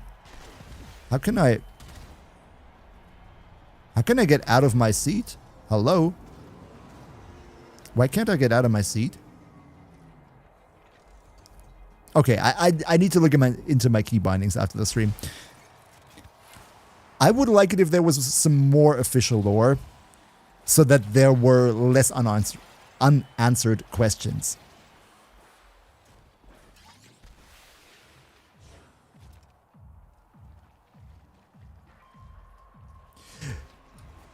Dove, you reached Steel Path but can't kill a damn thing.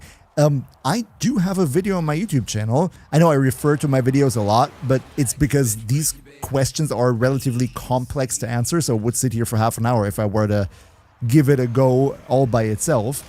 I have a video on my channel. It's called How to 10x Your Damage in Warframe, and it's basically an explanation for everybody from the very early to the very late game as to which steps you can take to increase your damage output step by step. I would recommend, if you have a minute, then you might want to check that video out. That might help. There ain't bad teams, just bad leaders, bro. Paladin Primed, you're not in danger, you are the danger, that's for sure. No, wait, I want to see the cinematic. It's my first Coda Lich. Worth watching.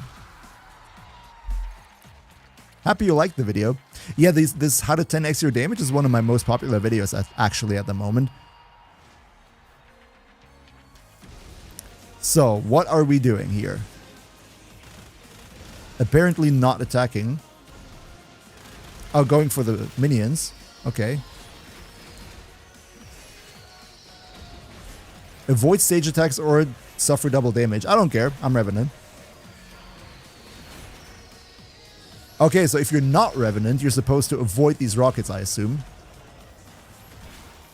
Holy cow, Revenant makes this so trivial. That's actually a creative boss fight, right? If you're in the light for the stage, it's probably also doing damage, right? British Girl, who we watching? We watching M to the H to the B clearing his first Coda Lich.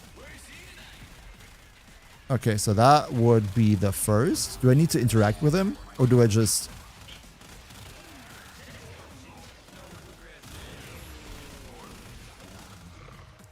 Was that it? Oh, I need to... Okay.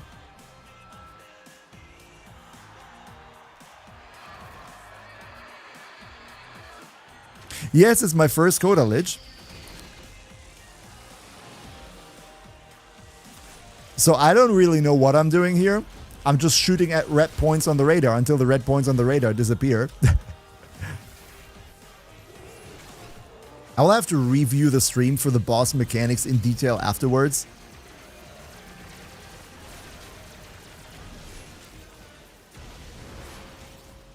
Yeah, Ananasi, that kind of looked like it, you know. Attack them when they come out and the ads beforehand. Mouse locked. Nice. Nice. I can attack you with a bullet jump still. Chew. Deals a little bit of damage. It deals 86% blast damage. Deals 86% blast damage. I can do that without mouse. Mouse unlocked. Perfect. Down you go.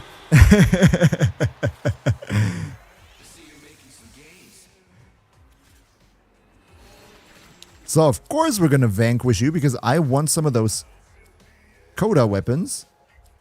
Hey, why? Okay. Boom.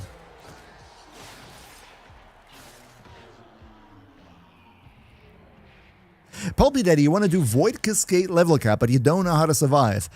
I think if you want to have some tips on Void Cascade level cap, there's a certain Warframe YouTuber called Warframe Flow. And it kind of feels like he does Void Cascade level cap 8 days of the week. Like, if I had to recommend anyone to give based tips on Void Cascade level cap, it would be Warframe Flow. So, probably, the best thing you could do is go to his YouTube channel, Warframe Flow, one word, and check out some of his past broadcasts or catch him when he's live, because he does have way more of an idea about Void Cascade level cap than I could ever wish to have. Yeah, Aeon Grey, I agree.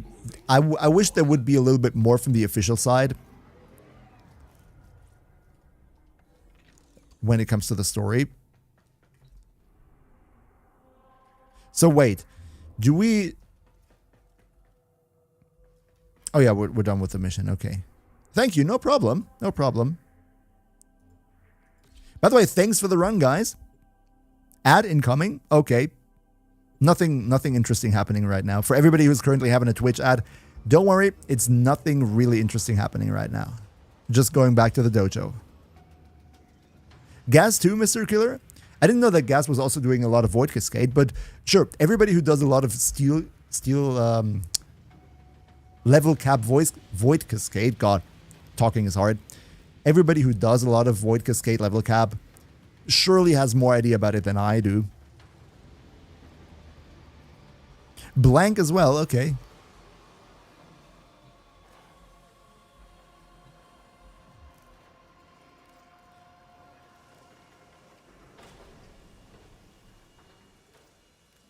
So that was quite a nice Lich Hunt.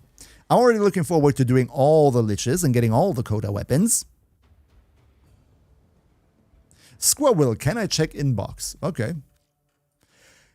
Don't tell me you gifted me stuff again. Oh no. Oh no, what did you do? No, that's from Ordis, right? That is the heart cells, sure.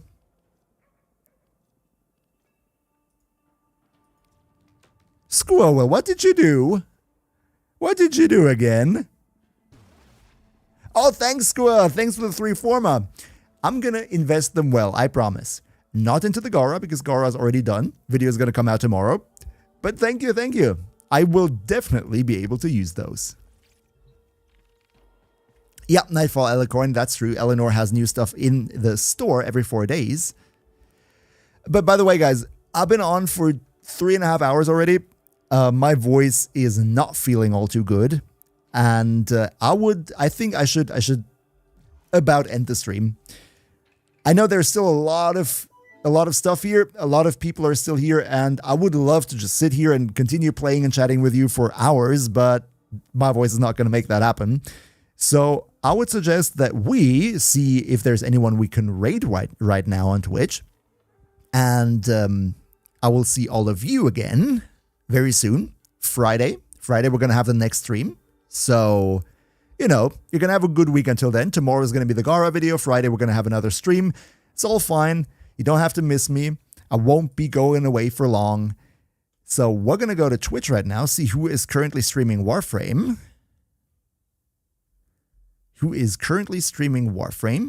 And then we're going to raid over there and see what we can do. For everybody who's currently on YouTube, make sure to go over to my Twitch account so you can participate in the raid. That would be cool. And you know what? I've never raided Mr. Kengineer. Super nice build maker. I love his videos. How about we do raid the Kengineer? What do you think, guys? Should we just go and give the man a little raid, show some appreciation? Let's just make that happen. So for everybody who is currently on YouTube, quickly go to Twitch so you can participate. I'm gonna put in the raid command right now.